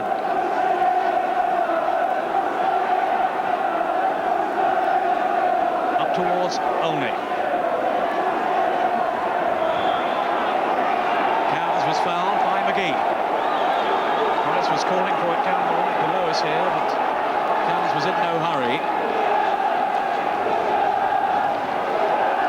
They've all come up from the back this time. McGrath, Mountfield and Nielsen. Here's Gage. Mistimed it completely. Yes, I think that's so important for Middlesbrough now in this last 15 minutes or so, that they don't concede free kicks or corners needlessly. I know it's difficult, I know it's a question of nerves, and sometimes you get a little bit anxious and start committing yourself for tackles that you shouldn't really go for, but it is so important, and that fella there is very important. He's the one that's been in the mixer for a while now, Mowbray. He's the one that's got to drive and instruct to make sure that everybody stays on their stations and stays at their job. Local man Tony Mowbray, who was so disappointed when Middlesbrough, the team he was supporting back in the 70s, failed to reach the League Cup final. Price trying to beaver his way forward.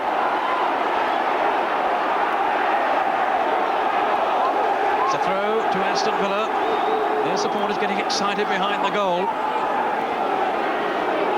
Quarter of an hour to go. It's still 0-0. Middlesbrough are 15 minutes away from Wembley if it stays this way. Leading 2-1 from the first leg. Olney. He's forced the corner. This is exactly what Villa want now, don't they? They can build up momentum, they can build up pressure on Middlesbrough. They send all their big guns up and do what they're good at, that is these set situations. Nielsen stationed on the edge of the 6-yard area, looking for the nudge on. It's a packed penalty area. And a huge sigh of relief around Aston Park. They've been looking forward to this game for some time now.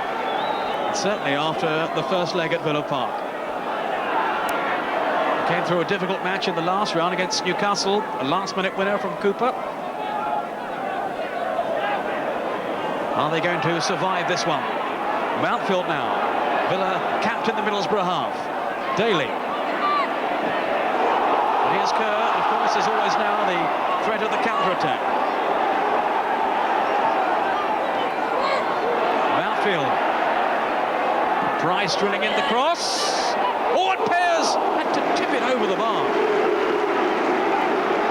More heroics from the goalkeeper. There's a player down injured for Middlesbrough over on the far side. It's Ripley's down there. I think, yes. But here's the corner. The pressure's coming in from Villa now. Pears underneath it, and a goal!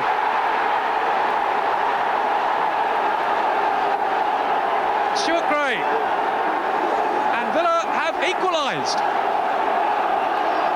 We were talking about the danger from the set pieces. And from the corner, Aston Villa have equalised through Stuart Gray. Floated over by Cowans. Middlesbrough failing to clear, and it's just a little nudge in. Yes, well, that's their speciality. What a substitution, particularly if it takes them all the way. And from nowhere, Aston Villa have pulled it round. It's all square. And if it stays this way, we're heading for extra time. What a tie on now.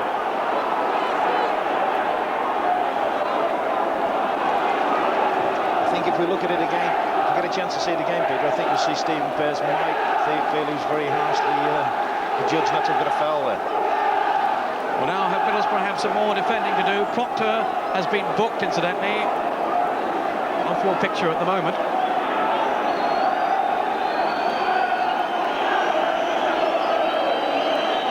And Villa are piling forward again. Cowans with the free kick. Here's Daly and Price. Not this time. Middlesbrough are going to bring on Peter Davenport, and Stuart Ripley is going off. Peter Davenport, who's had his problems recently with injury. And a great round of applause for Stuart Ripley. Battled away gamely up front, and on comes the very talented Peter Davenport. Yeah, it's also quite possible, looking at Ripley, he's off the field when they equalise, it's quite possible that he may have been back in one of those defensive situations. There may have been a man light in marking there. But now it's ironic that really this is the first real concerted pressure Villa have applied in the whole of the match. So can Middlesbrough hang on now? We were talking about Wembley minutes ago, but now it's level again.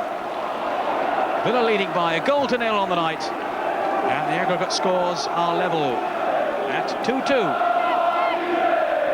Stuart Gray, the goal scorer, an inspired substitution by Graham Taylor. Here it is once again. Quick on there, Gray. Well, he get a nudge on Pearce as well.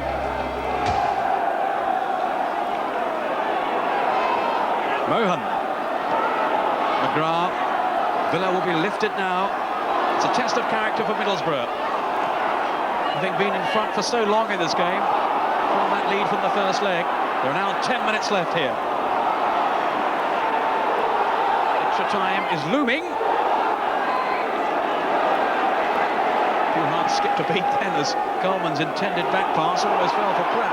Here's McGrath. From Villa. Middlesbrough have got players forward here. Instead it might come to something. Parkinson for Slaven to chase. Nielsen had gone over with him, but Slaven shrugging him off. In towards Kerr! Spink lost it. It's a goal kick. And Kerr was so courageous then. He was courageous, and there's also suggestion he may have had a little bump like that as he went in by Price. Aston Villa living very dangerously here. I think he may have given the foul now, the referee, although it appeared to be one from Kerr. It certainly wasn't fair.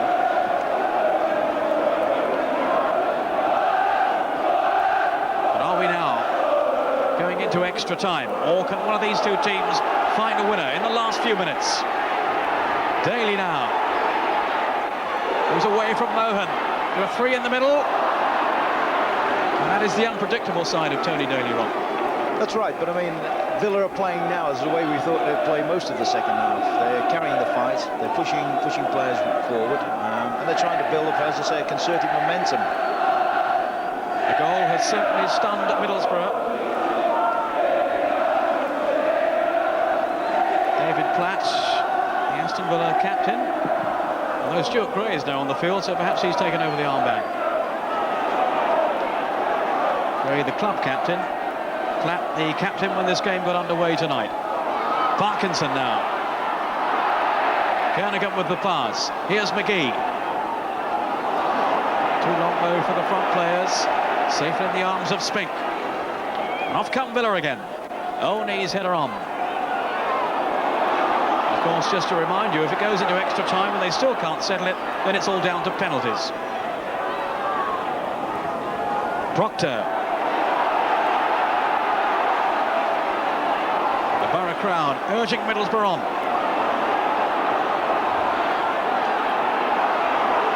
Proctor now. Here's McGee. Kerr and Slaven in the middle. Kernigan.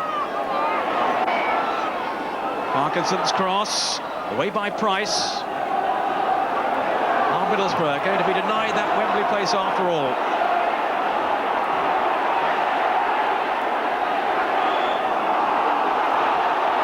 Well, some skirmishes going on out there now, and no one, of course, wants to make a vital mistake in the last few minutes. And who would dare bet where this one might go now? Well, I think if you were a betting man, you'd have to say the pendulum swung towards the Villa, only psychologically. Mountfield with a free kick. Only didn't jump. Slaven. Still time for either side to clinch it. He's out of play. It's a Villa throw. And there's definitely now fresh spring in the Villa stride.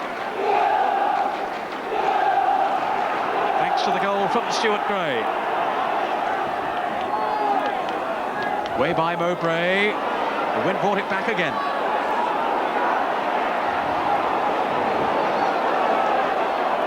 Villa threatening to take control. But extra time now, a very strong possibility. Here's Davenport. He's had no real chance to shine yet. Came on as a substitute on Saturday at Davenport in the win over Portsmouth. Having been out through injury, he wasn't available for the first leg at Villa Park. Off Mountfield for a throw to Middlesbrough.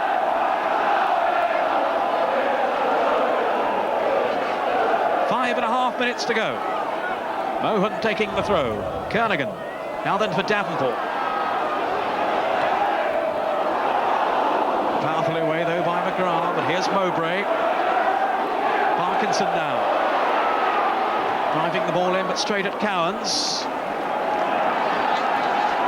Parkinson, who showed his shooting power and those FA Cup ties with Everton earlier in the season. Slaven now. Middlesbrough trying to press here. Oh, Daly got back well. The break is on. Daly skipping past one tackle, but not the second. As Coleman comes over. What a finale to the Zenith Cup Northern Final. Mountfield has a second chance. Elects instead to find Nielsen. Middlesbrough with almost everybody back. Kerr. Oh, he's given it away! Olney! Can he finish it here? And that was all from Kerr's dreadful back pass. And that could have been so embarrassing and could have ended Middlesbrough's Wembley dream. But Olney was unable to take full advantage. What a let-off then for Kerr and Middlesbrough. But it's another corner for Aston Villa. 4 minutes to go. Middlesbrough 1, Aston Villa 1. It's all square on aggregate. Cowans looking to use the wind on these crosses and set pieces. Daly now starting to come into his own, and that's a good cross in. Holding on. Nielsen now then for Gray. Kerr able to scramble it clear. Why were they hanging on here now, Ron? Very much so, very much so. It's Villa in the driving seat. I should think Bruce Rioch's hoping they get to full-time very quickly and they can sort of calm his lads down and pass fresh instructions and try and inspire them to go the last half an hour of extra time to take them through to Wembley. But at the moment, it's looking Villa much the stronger side. Cowans through. Kerr tackling with Cowans. And the free kick goes to Middlesbrough. But Kerr so nearly gave it all away then. That'll be going through his mind now. He's had a terrific game for Middlesbrough. He has indeed. There's a suggestion of handball here, only as he gets up. He was nearly brought down too, but here's Kerr now at the other end. Oh, McGrath with the saving tackle. If there's a better defender in the country at the moment than Paul McGrath, I certainly haven't seen him. Olney. Coleman with him, Proctor. There's no one upfield for Middlesbrough here.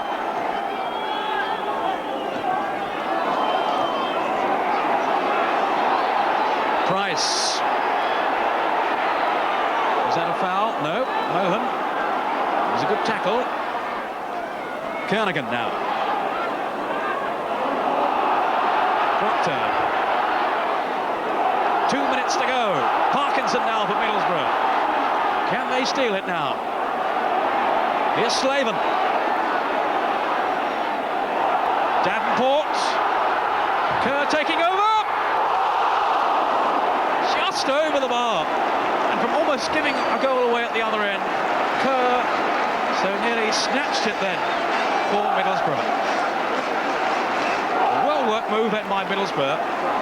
Kerr taking it off Davenport and firing just over the top. Yeah, it's a little move they've done once or twice in the game with players. I think it's a thing Bruce and Colin Todd practice a lot, the little takeover. Well, now into the last 90 seconds of this game, and it's Olney now chasing forward for Villa. Good tackle by Coleman. And that was crucial. It's a Middlesbrough throw. Didn't go down too well with the Villa fans behind the goal.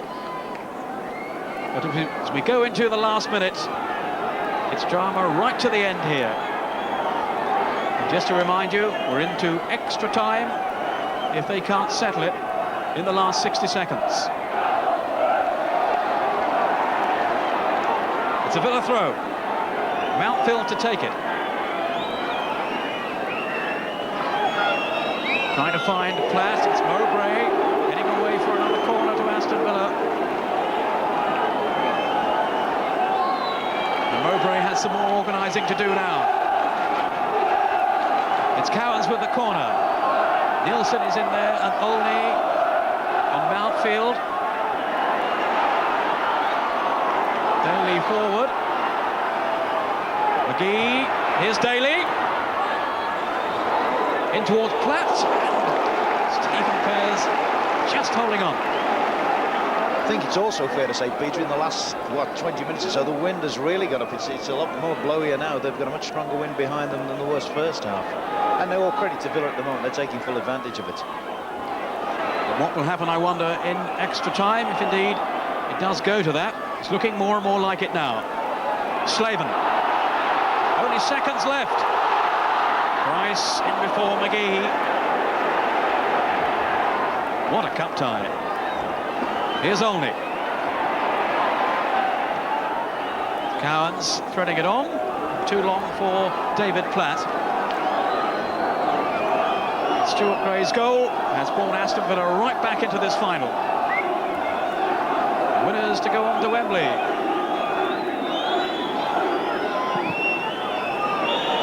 And the referee has blown the whistle for the end of normal time. And the late goal from Stuart Gray has proved a lifesaver for Aston Villa. They've won this match tonight by 1-0. Middlesbrough having won the first leg at Villa Park by 2-1. And Stephen Pears finally beaten by the header from Gray, but a marvellous save from him earlier on that seemed to be taking Middlesbrough on to Wembley. But in the end, Ron, I think Aston Villa have really brought themselves back in this now, and I think you'd fancy them really from here on. I would think psychologically he's swung their way. They look stronger physically. They've at least got the advantage as well. They've got Graham Taylor's still got one substitute he can put on. I think a lot depends there on what Bruce Rioch can do in this little 2-minute spell now. I mean, he's going to have to whip his players up and get them to believe in themselves again. They've worked so hard and gone so close. Now they've got to try and raise it again for this last half an hour, whereas Villa from a position of virtually being out, now feel that they can possibly steamroller all over the Middlesbrough side. Well, now we can see the equalising goal, as it is overall, the goal that's proved the winner on the night from Stuart Gray. There's a flick on at the near post there. And Gray climbing up well. Do you feel he might have impeded Stephen Pears then? I think he definitely made contact with him, but I have this feeling that, goalkeepers are no different to outfield players, really. And if he'd been an outfield player, we wouldn't be making a discussion about it. I think Stephen Pears will be a bit disappointed that he didn't get a contact before Gray. Well, Stuart Gray, often the match winner in the past, as the G-ing up process goes on. But Colin Todd out there too with Bruce Rioch. He's got to lift the players now.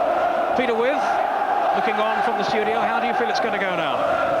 Yeah, what I feel, it was funny, you know, because the goal, I was saying about Gordon Cowan's trying to get a good delivery in. And I was screaming really to put someone on the keeper, because the keeper had come through and caught about 4 or 5 of their corners. And funnily enough, Stuart Gray went in there and went on the keeper. I feel that it's Ron's right. He's trying to lift morale and he's trying to boost them up. There's half an hour to go, 15 minutes each way. He's going to be pumping them up and trying to say, you know, just hold on. Try and get a goal. If not, we'll go to the penalties and see if we can do it. It's ironic, really, Peter.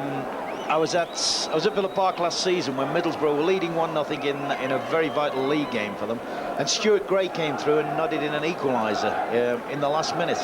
That actually was Middlesbrough's last point of the season, and they got relegated then. That was a tough game because they were whoever won it, I think, went down, wasn't it, Ron? Well, no, there was about 3 games left, but what had happened? Middlesbrough were winning 1-0, looking comfortable. Villa looked as if they'd gone really, and as I say, he popped up. All the big boys that were playing that day, McNally and all of them missed it. He popped up Stuart Gray, and you could virtually say his goal sealed Middlesbrough's fate for the season. And I just wonder whether the same thing's going to happen today. Yeah, I think the save though as well. You know, I think the save from the back pass. I think if that would have been Daly, I think it would have been in the back of the net. If it had been you, it would have been with he. And the keeper. If it had been me or Ron, it wouldn't have been. Anyway, on we go then with extra time. I wonder what's going to happen now in the next 30 minutes. And of course, if they still can't settle it, then it's all down to sudden death with the penalties. Well, the Villa players were certainly looking rather relaxed as they were pepped up by Graham Taylor. And in the driving seat, really, from their storming finale to normal time. Cowans now. Villa still with that wind behind them. That was a timely interception by Mowbray, but he's given it straight back to Villa. Olney now down, flags up for offside over on the far side. So if Villa had managed to score then, it wouldn't have counted. Graham Taylor, who was far from pleased with Villa's showing in the first leg. But of course they had another chance tonight, and they've now accepted it.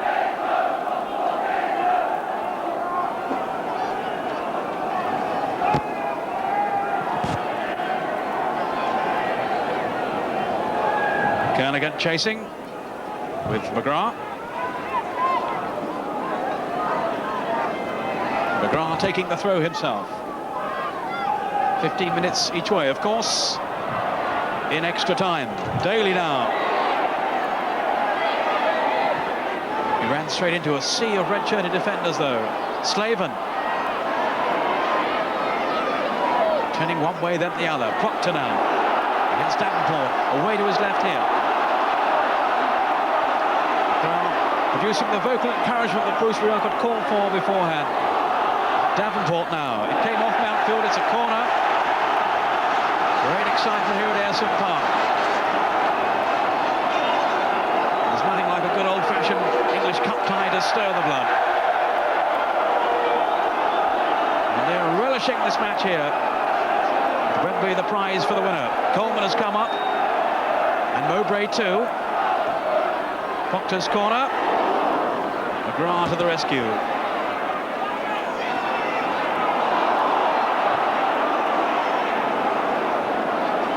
McGee. Kernigan. Here's Davenport. Against such good close control. It's a useful cross too. Here's McGee. Didn't really get hold of it. Appeals for handball. And the referee in no way interested. McGee has toiled away. It's ironic, really. I bet Bruce Rioch sitting there thinking this is the only major competition where away goals don't count double. Yes, they'd have won it, of course, by virtue of their 2 goals at Villa Park.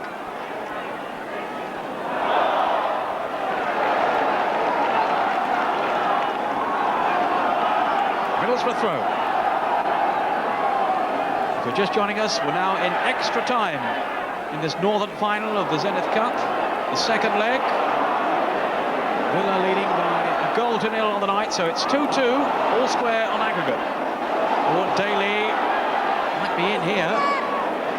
Mohan's done very well again. Slaven here. Now Davenport. Kerr. Didn't quite find Slaven thanks to the sliding intervention of Chris Price. Mohan. Over the head of Slaven.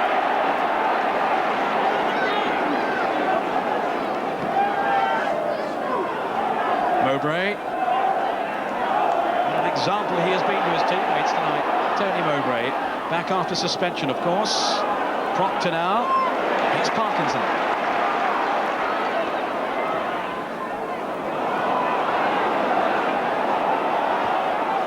Price.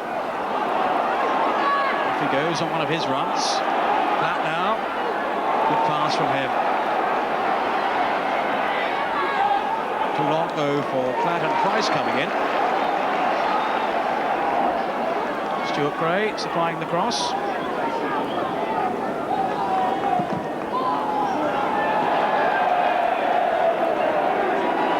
And Wynn took that one way over the far side. Mountfield taking the throw for Aston Villa. Mowbray. Kerr taking over from Slaven. Skipping past 2 tackles. Not that one though. Gray now. Black was down the middle and Daly. And it's Davenport breaking away from Middlesbrough. Now then to Slaven. He's got Kernigan up in support. Through the middle. Cut out by McGrath. Proctor now. There'll be some tired legs out there. It's the survival of the fittest now. Proctor. Had Kerr with him and Parkinson here. Now Kerr. Got 2, 3 waiting in the middle. Whipped away though by McGrath. Good jump by Mowbray. Now Daly.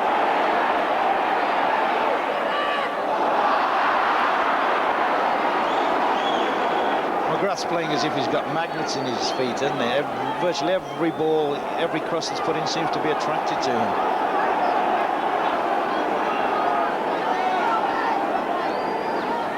Slaven. Price. Here's Olney. On then from Platt. Mowbray with a covering tackle. Daly almost embarrassed the pair of them then.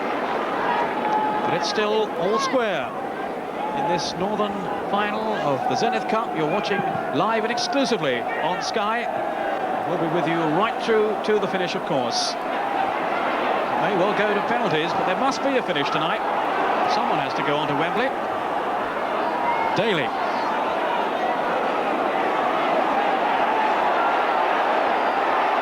Trying to find some room for himself. Has he taken it too far? Still Daly. Eventually he was brought down by Davenport. So free kick to Aston Villa. Up goes Nielsen from the back.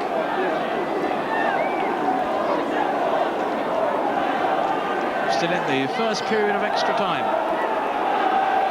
Cowans. Good cross. Platt's in there. Flags up for offside. Nothing will happen here now. The linesman waving furiously over on the far side. It was a moment ago, and it's offside against Aston Villa.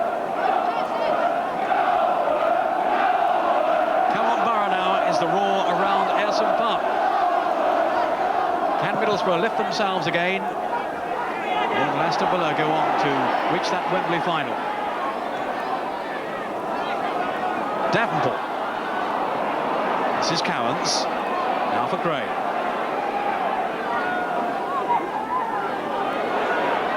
Mowbray. Olney is up there, scampering, hoping. And the referee deciding in favour of Aston Villa. Players not too happy. Olney. 8 minutes minutes gone in this first period. Gage setting himself up for the shot and drilling it well wide. It's noticeable once Villa do go into the attack how quickly Mountfield steps out of the back line to go and join it up. You know, he's got a nose for goals. He scored some very, very valuable goals in his career. Now I think he's looking to score one which would certainly be Villa's most valuable goal for years. 7 goals this season from Derek Mountfield, and many more, of course, from his Everton days. Indeed, the First Division's highest scoring defender this season. They've had a great defensive record too, Aston Villa. They've conceded less goals in the First Division than any other side. Another player down injured, Proctor, I think. Here's Cowans. Now then for Stuart Gray. Here's Platt. That would have been a spectacular finish if he managed to get on the end of that one.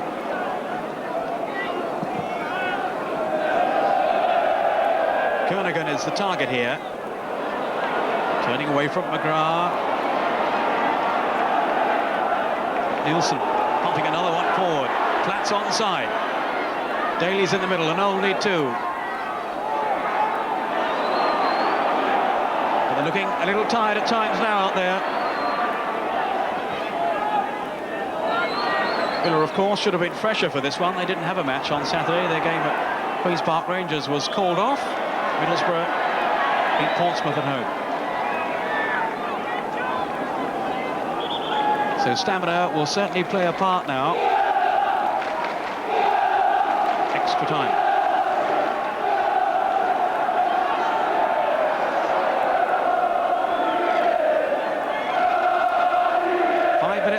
Of the first period to go. Parkinson with the free kick.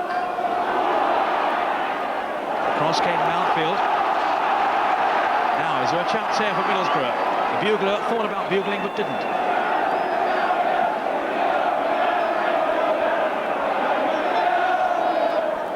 Will he smile if they score?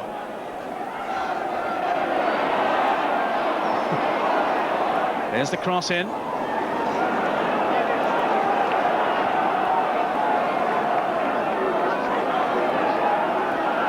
Another throw to Middlesbrough.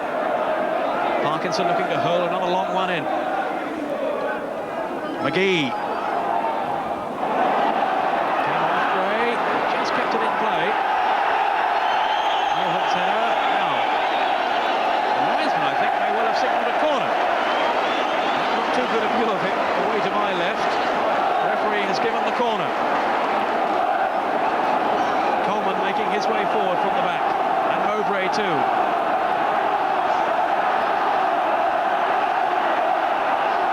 It's a siege now on the Villa goal.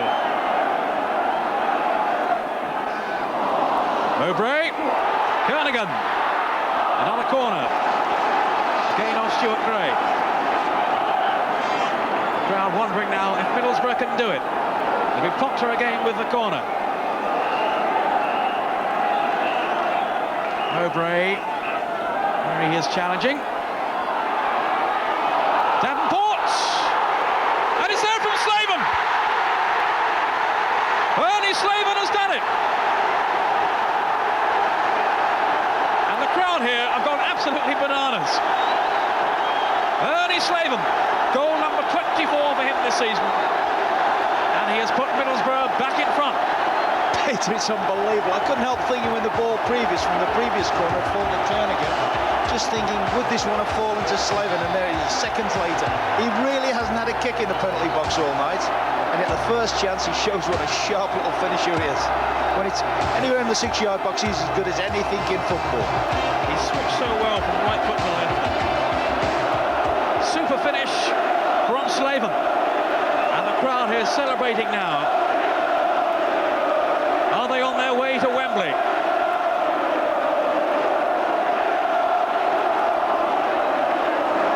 What a season he's having. That's number 24 then, his 7th in this competition.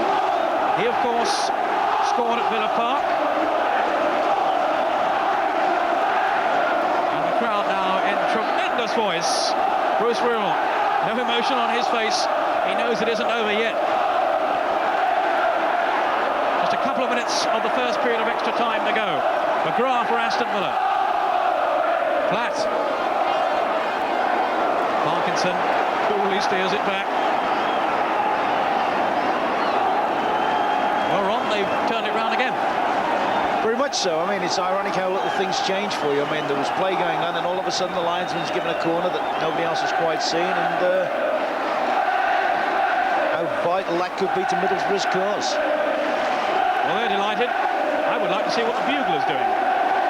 Perhaps we will in a minute. McGrath with a throw for Aston Villa.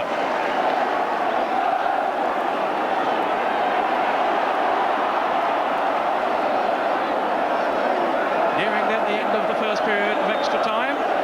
Middlesbrough 1-1 on the night, leading from the 2-1 advantage from the first leg. There he is. Oh, he's blowing away quite cheerfully now. Look. Has anyone told him they've scored, I wonder? Mowbray with a header.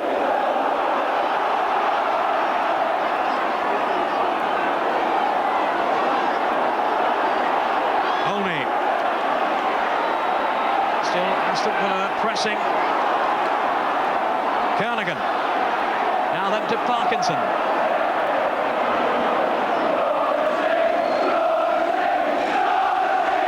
Aston Villa are right back in the game with a goal from Stuart Gray. Now Bernie Slaven. I wonder if he is going to take Middlesbrough on to that first ever Wembley final. Electrifying atmosphere at Aston Park. Cowans now for Aston Villa. They certainly haven't finished yet. Daly, even his sprinting ability couldn't keep the ball in play. I bet she's seen a few matches down the years, Rob. She's only been going for the last 3 years. She's only 27. Well, I think we've all aged a few years tonight. That's half-time. Middlesbrough back in front. Goal from Bernie Slaven. I was saying earlier on about his selection for the Republic of Ireland. So he's got plenty to celebrate at the moment. Here's the corner again and the goal. Proctor with the corner. Mowbray, rather mistimed his jump, but still managed to hit the ball on. Then it was Davenport driving it through, and Slaven switching feet there delightfully and into the corner. It's a quality finish one. That's reminiscent of a certain Jay Greaves, isn't it? Very much so. Right on we go then with the second period of extra time. And what a tense, nail-biting 15 minutes this is going to be. I think it's so important now for Middlesbrough. They've got the wind at their back, that they don't drop back. Don't drop back and sort of play the game from their own penalty area. They've got to try and play the game as deep into the Villa half as they can. Cowans, beaten by McGee, but here's Stuart Gray. Away by Mowbray. Nielsen. Good running here by Price. He's made a lot of useful sorties down that flank. Goal kick. He didn't agree with the decision. The crowd behind the goal gave a huge roar of relief then. And how excited they all are. Well, they've seen some great days, some great matches at Aston Park, but never have they seen their team go on to Wembley.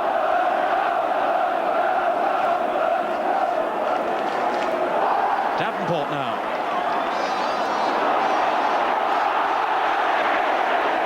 It's a free kick to Middlesbrough.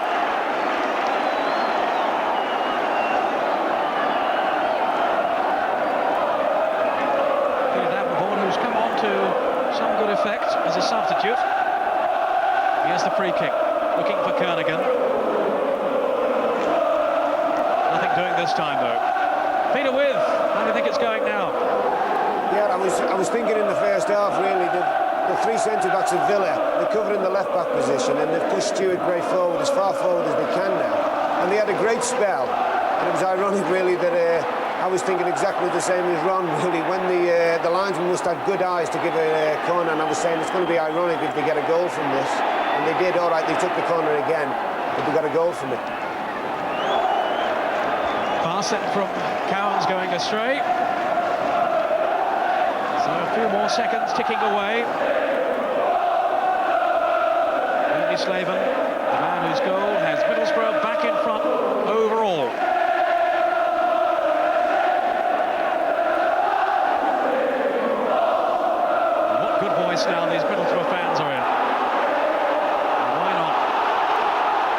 Stevenson now, surging forward. McGee outside him. Slavin's in the middle, and Kernigan. Still McGee. Davenport. Wriggling one way then the other. Good turn by Davenport.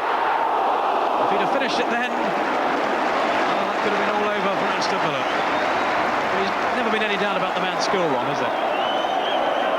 No, I just wonder when Ripley went off, if Ripley hadn't got injured, whether Bruce had thought about bringing on and pairing him up with Ripley, because his ability to hold the ball up in the wind would have been important. Here he is again now, Davenport. Off Nielsen for the corner.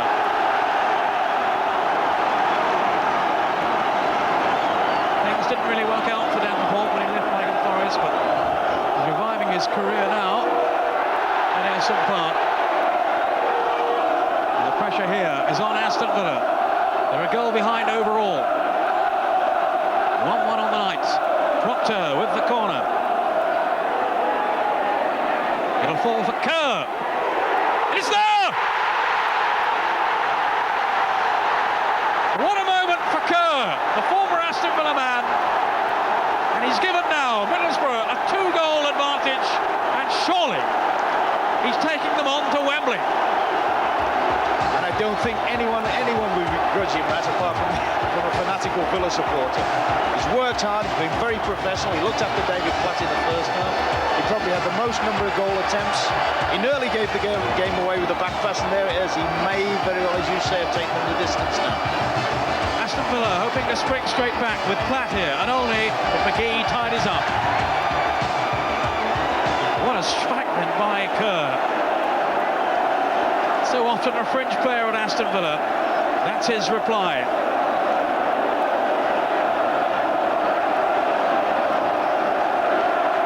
And the celebrations are going on wildly now around the stadium. Paul Kerr, I would imagine, can hardly contain his excitement. His first goal in the competition, he scored on Saturday. That was his first of the season. There are 10 minutes left. And it's a mountainous task now facing Aston Villa. 2 goals behind. Nielsen. Here's Olney. Tangling with Mowbray. Shaken him off. Gage. Gray. Here's Olney. It's a chance for Villa. They haven't cashed in. Kernigan. Surely Middlesbrough won't let it slip now. Gage. 4-2 on aggregate. Middlesbrough lead. And the cry now around Aston Park is we're on our way to Wembley. It's going to be a long all 8 minutes or whatever it is there. Still showing no emotion. And what I wonder is going through his mind now with his team so close. Shot from Platt. They've soaked it up. And Proctor anywhere will do now. And those happy faces around the ground tell the story of what will be a momentous achievement for Middlesbrough if they make it all the way to Wembley.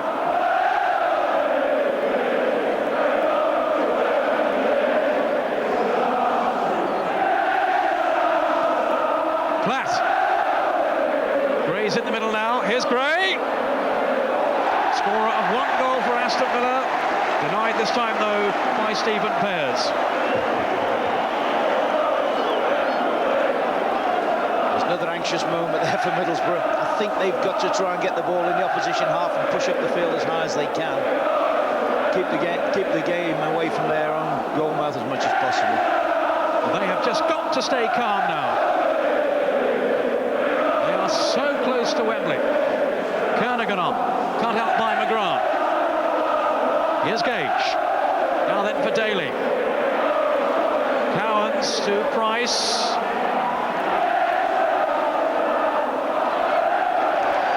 Coleman looked a little clumsy then, but he did his job effectively enough. Over on the Middlesbrough bench, they're urging their players on. They can hardly keep their seats over there. Fantastic sound now around Aston Park. Outfield, up towards Platt. Only then for Gray. It was Coleman's interception, and off goes Parkinson. Every man in this Middlesbrough side has fought in the battle for the cause. Colin Todd and Bruce Rioch, perspiration on their faces.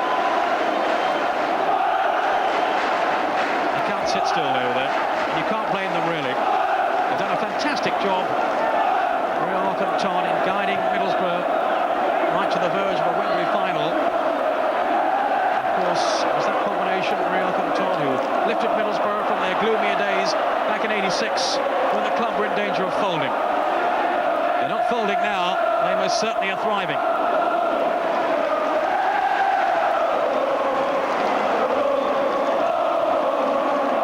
It's a throw to Middlesbrough. Davenport to take it for them. We have 6 minutes left now.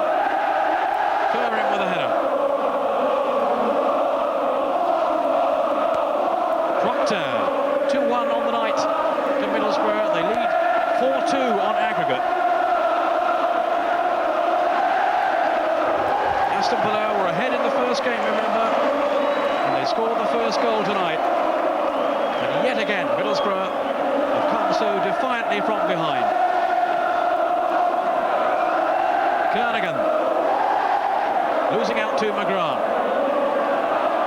He's been quite magnificent for Aston Villa, but is he now going to be on the losing side? Slaven, scorer of the second goal tonight. Now Proctor. Here's McGee. Didn't find Slaven. It's so important now for Middlesbrough, they don't give the ball away unnecessary. It's Price with a through ball, Daly, and here's having it come all the way. I think we just saw in that little incident there with McGee when he had several easy options on and he tried the hard ball. At this stage of the game, it's keep the ball, don't give it the opposition. 5 minutes to go. Cowans with Price. In towards Olney. Now Daly. Cowans, too long for Mountfield. One good save again. Safe handling.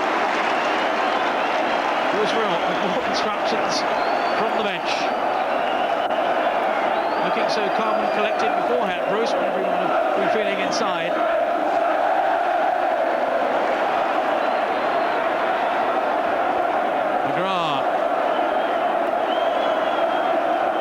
He doesn't deserve to be on the losing side, does he? But unless something dramatic happens now, he's going to be. Middlesbrough with his 2-goal advantage. And we're into the last 5 minutes. 4, in fact, to go now. Slaven and Kerr with the goals for Middlesbrough after Stuart Gray had levelled the tie overall.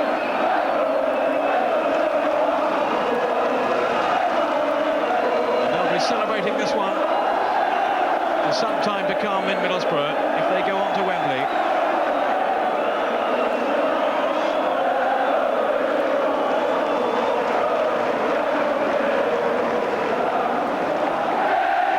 Pears just pondering a few more seconds.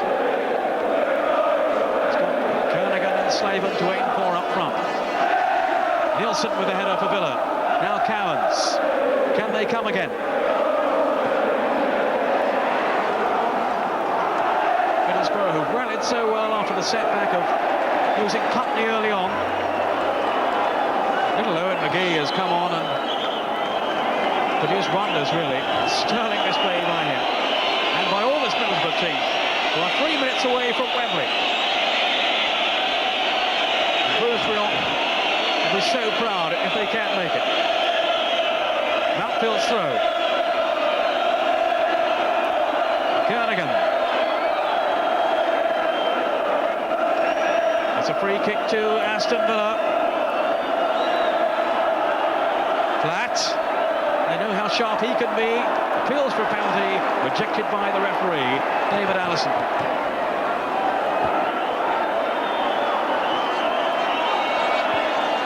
Stuart Gray.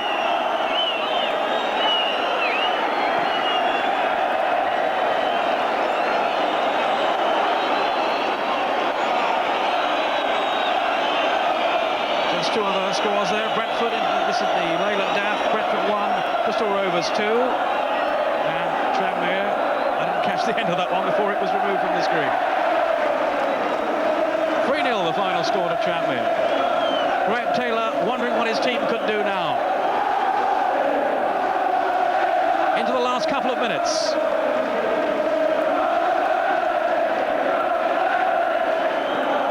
Daly. Aston Villa still persevering, still hoping, but it's looking beyond them now. But here's Daly. Away by Mowbray for the corner. And there still may be some anxiety for Middlesbrough before they clinch that Wembley place. It'll be Cowans, of course, with the corner. Only Slaven has been left upfield for Middlesbrough. Here's the corner. Paul McGee sliced his clearance. Mountfield. A minute left. Desperate defending by Middlesbrough. Kerr. Trying to shake off Mountfield. Here's Proctor. Now Davenport. Parkinson's gone through the middle. McGrath was there. Only seconds left now. Gage, hopefully forward. Whistles from the Middlesbrough fans. They know it's nearly over. Just rewards for a magnificent display of character, because if you look at over the two games, it's fair to say that Middlesbrough have been the better side. At the end of in the second period of normal time, I thought Villa had a really good spell. But overall, in the two games, Middlesbrough definitely deserved this. Proctor. Price. Now McGrath.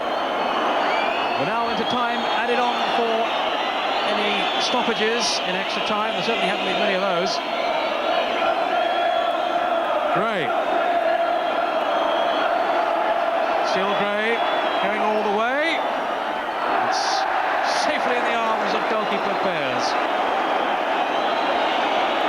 No way through this time for Stuart Gray. It's all over, and Middlesbrough have made it to Wembley for the first time in their history. Scenes of delight around Aston Park. There are fans all over the pitch, and who would deny them their moment of glory too? They've waited so long for this. At last, Middlesbrough, under the guidance of Bruce Rioch, have made it to the famous Twin Towers. And the fans just can't control their elation. They're swarming all over the field now. That's how it finished. Middlesbrough winning 2-1 on the night, 4-2 on aggregate. And Aston Villa, very much the favourites before the two matches were played, have missed out. Going so well in the first division, but they weren't strong enough to overcome Middlesbrough. We'll be back after a short break. Stay with us.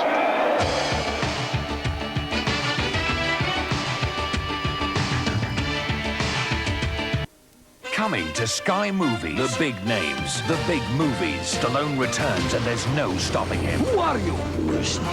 Rambo 3. Tom Hanks in the box office smash. Big. Winner of 4 Oscars. Platoon. The future of law enforcement is here. Your move, creep. RoboCop. Michael Keaton. It's showtime. Beetlejuice. Michael Jackson in a magical musical journey. Moonwalker. Phil Collins and Julie Walters in a comedy that'll steal your heart. Buster Schwarzenegger in a game of life and death. Death, I'll be back. The Running Man. Freddy's nightmares begin. A Nightmare on Elm Street. Harrison Ford on a new kind of crusade. Frantic. William Hurt and Holly Hunter. Broadcast news. Danny DeVito and Billy Crystal throw Mama from the train. Kevin Costner and Gene Hackman. No Way Out. Plus, live and exclusive Hollywood's Night of Nights. The 62nd Annual Academy Awards. Only the big movies. Only the best movies. Only on Sky Movies.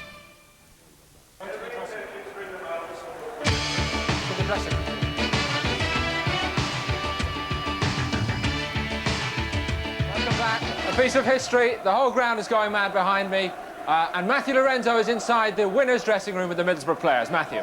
Welcome to the Borough dressing room. With me, the man who's taken Middlesbrough to the first Wembley Cup final in their 114-year history. Congratulations, Bruce. Great night for us. Great night. We went a goal down, as you know, and it was difficult for us. I mean, Villa made it very hard for us tonight and came here and really played well in that first 45-minute period.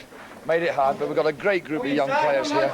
A lot of Borough boys, born and bred here on Teesside, love their club, die for their club, and I'm delighted for them because they've done great. They really have done tremendous. Was there a time late in the second half when you thought it was all going to go wrong? No, we knew that, knew at one goal down that we were still in there with a fighting chance, obviously. And we said at full time, going into extra time, we're the Borough, let's go out there and win the game. Bernie Slavin, the scorer of the second goal, or the first goal for you on the night. What did you feel when that one went in? Bernie Slavin's goal was world class, absolutely world class. You couldn't get a goal scorer anywhere in the world to score it any better. Brilliant. What a weekend it's been for him. He's been called up to the Northern Ireland squad. Do you think on merit? Oh, I think so. I wasn't surprised that he was called up, and it's been a bonus day for him as well. Bonus day for all the club. Delight for our chairman and the club and everybody associated with Middlesbrough. Let's have a go. Where is Bernie now? Bernie, just a quick word. Congratulations, quite a weekend for you. A call out for the Republic of Ireland squad and a goal tonight. Yeah, outstanding tonight. The lads played terrific. Good working performance, and we're at Wembley. Can't believe it. What does it mean to be going to Wembley for the first time? Well, I've been here 4.5 years, and all the fans always says we'll never get to Wembley. The bus would break down on the way there. But we're there, and hopefully the bus makes it. Congratulations. Cheers. With that, back to you, Paul. Thanks very much indeed. Worth hanging down there for a glass of the free champagne, I should think. Peter With, quick word from you. Congrats to the winners. Brilliant. I thought it was, as Ron said, over the two legs, I thought they were the best team, really. OK, Peter, it's been a pleasure to have you with us. It's been a great pleasure to have you with us for the start of something really exciting here on Sky. More live Cup action coming next week. In the meantime, from all of us at Ayresome Park and the whole of that crowd out there who's going to stay to celebrate for an hour or two, I should think, thanks very much for being with us. 140 years of history end here.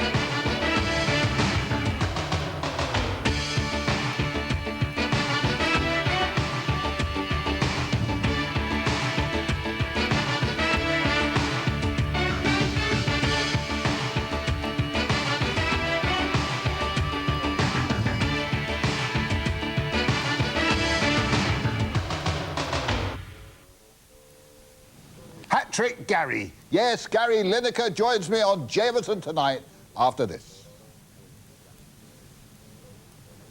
Thank I'm not going in there. She makes me come here. I hate this place. Look at this stuff. I don't even know what some of this stuff is for. Oh, well, nice. The rash develops, discontinue use. 1 for the money, 2 for the glitz, 3 to get ready. Now let's see some. David. All is revealed. Thursday at 8 on Sky 1.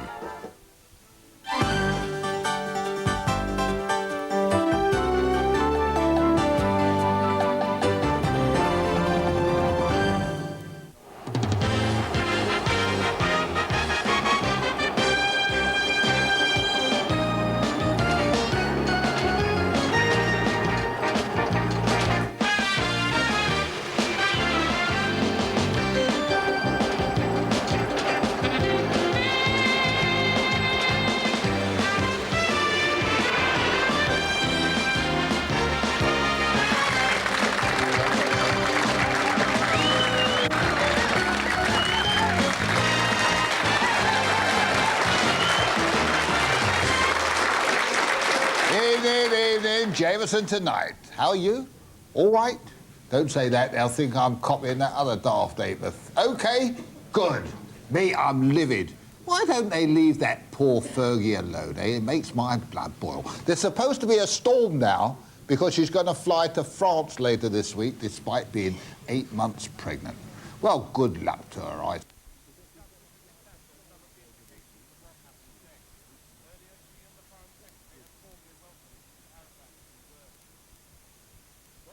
In these past 36 hours is almost certainly the most important diplomatic development in the Middle East since the 1979 peace accord between Israel and Egypt. But no one either...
Undergo treatment for varicose veins, and I helped Helena stop the headaches that made me collapse, and I helped Anne discover I needed an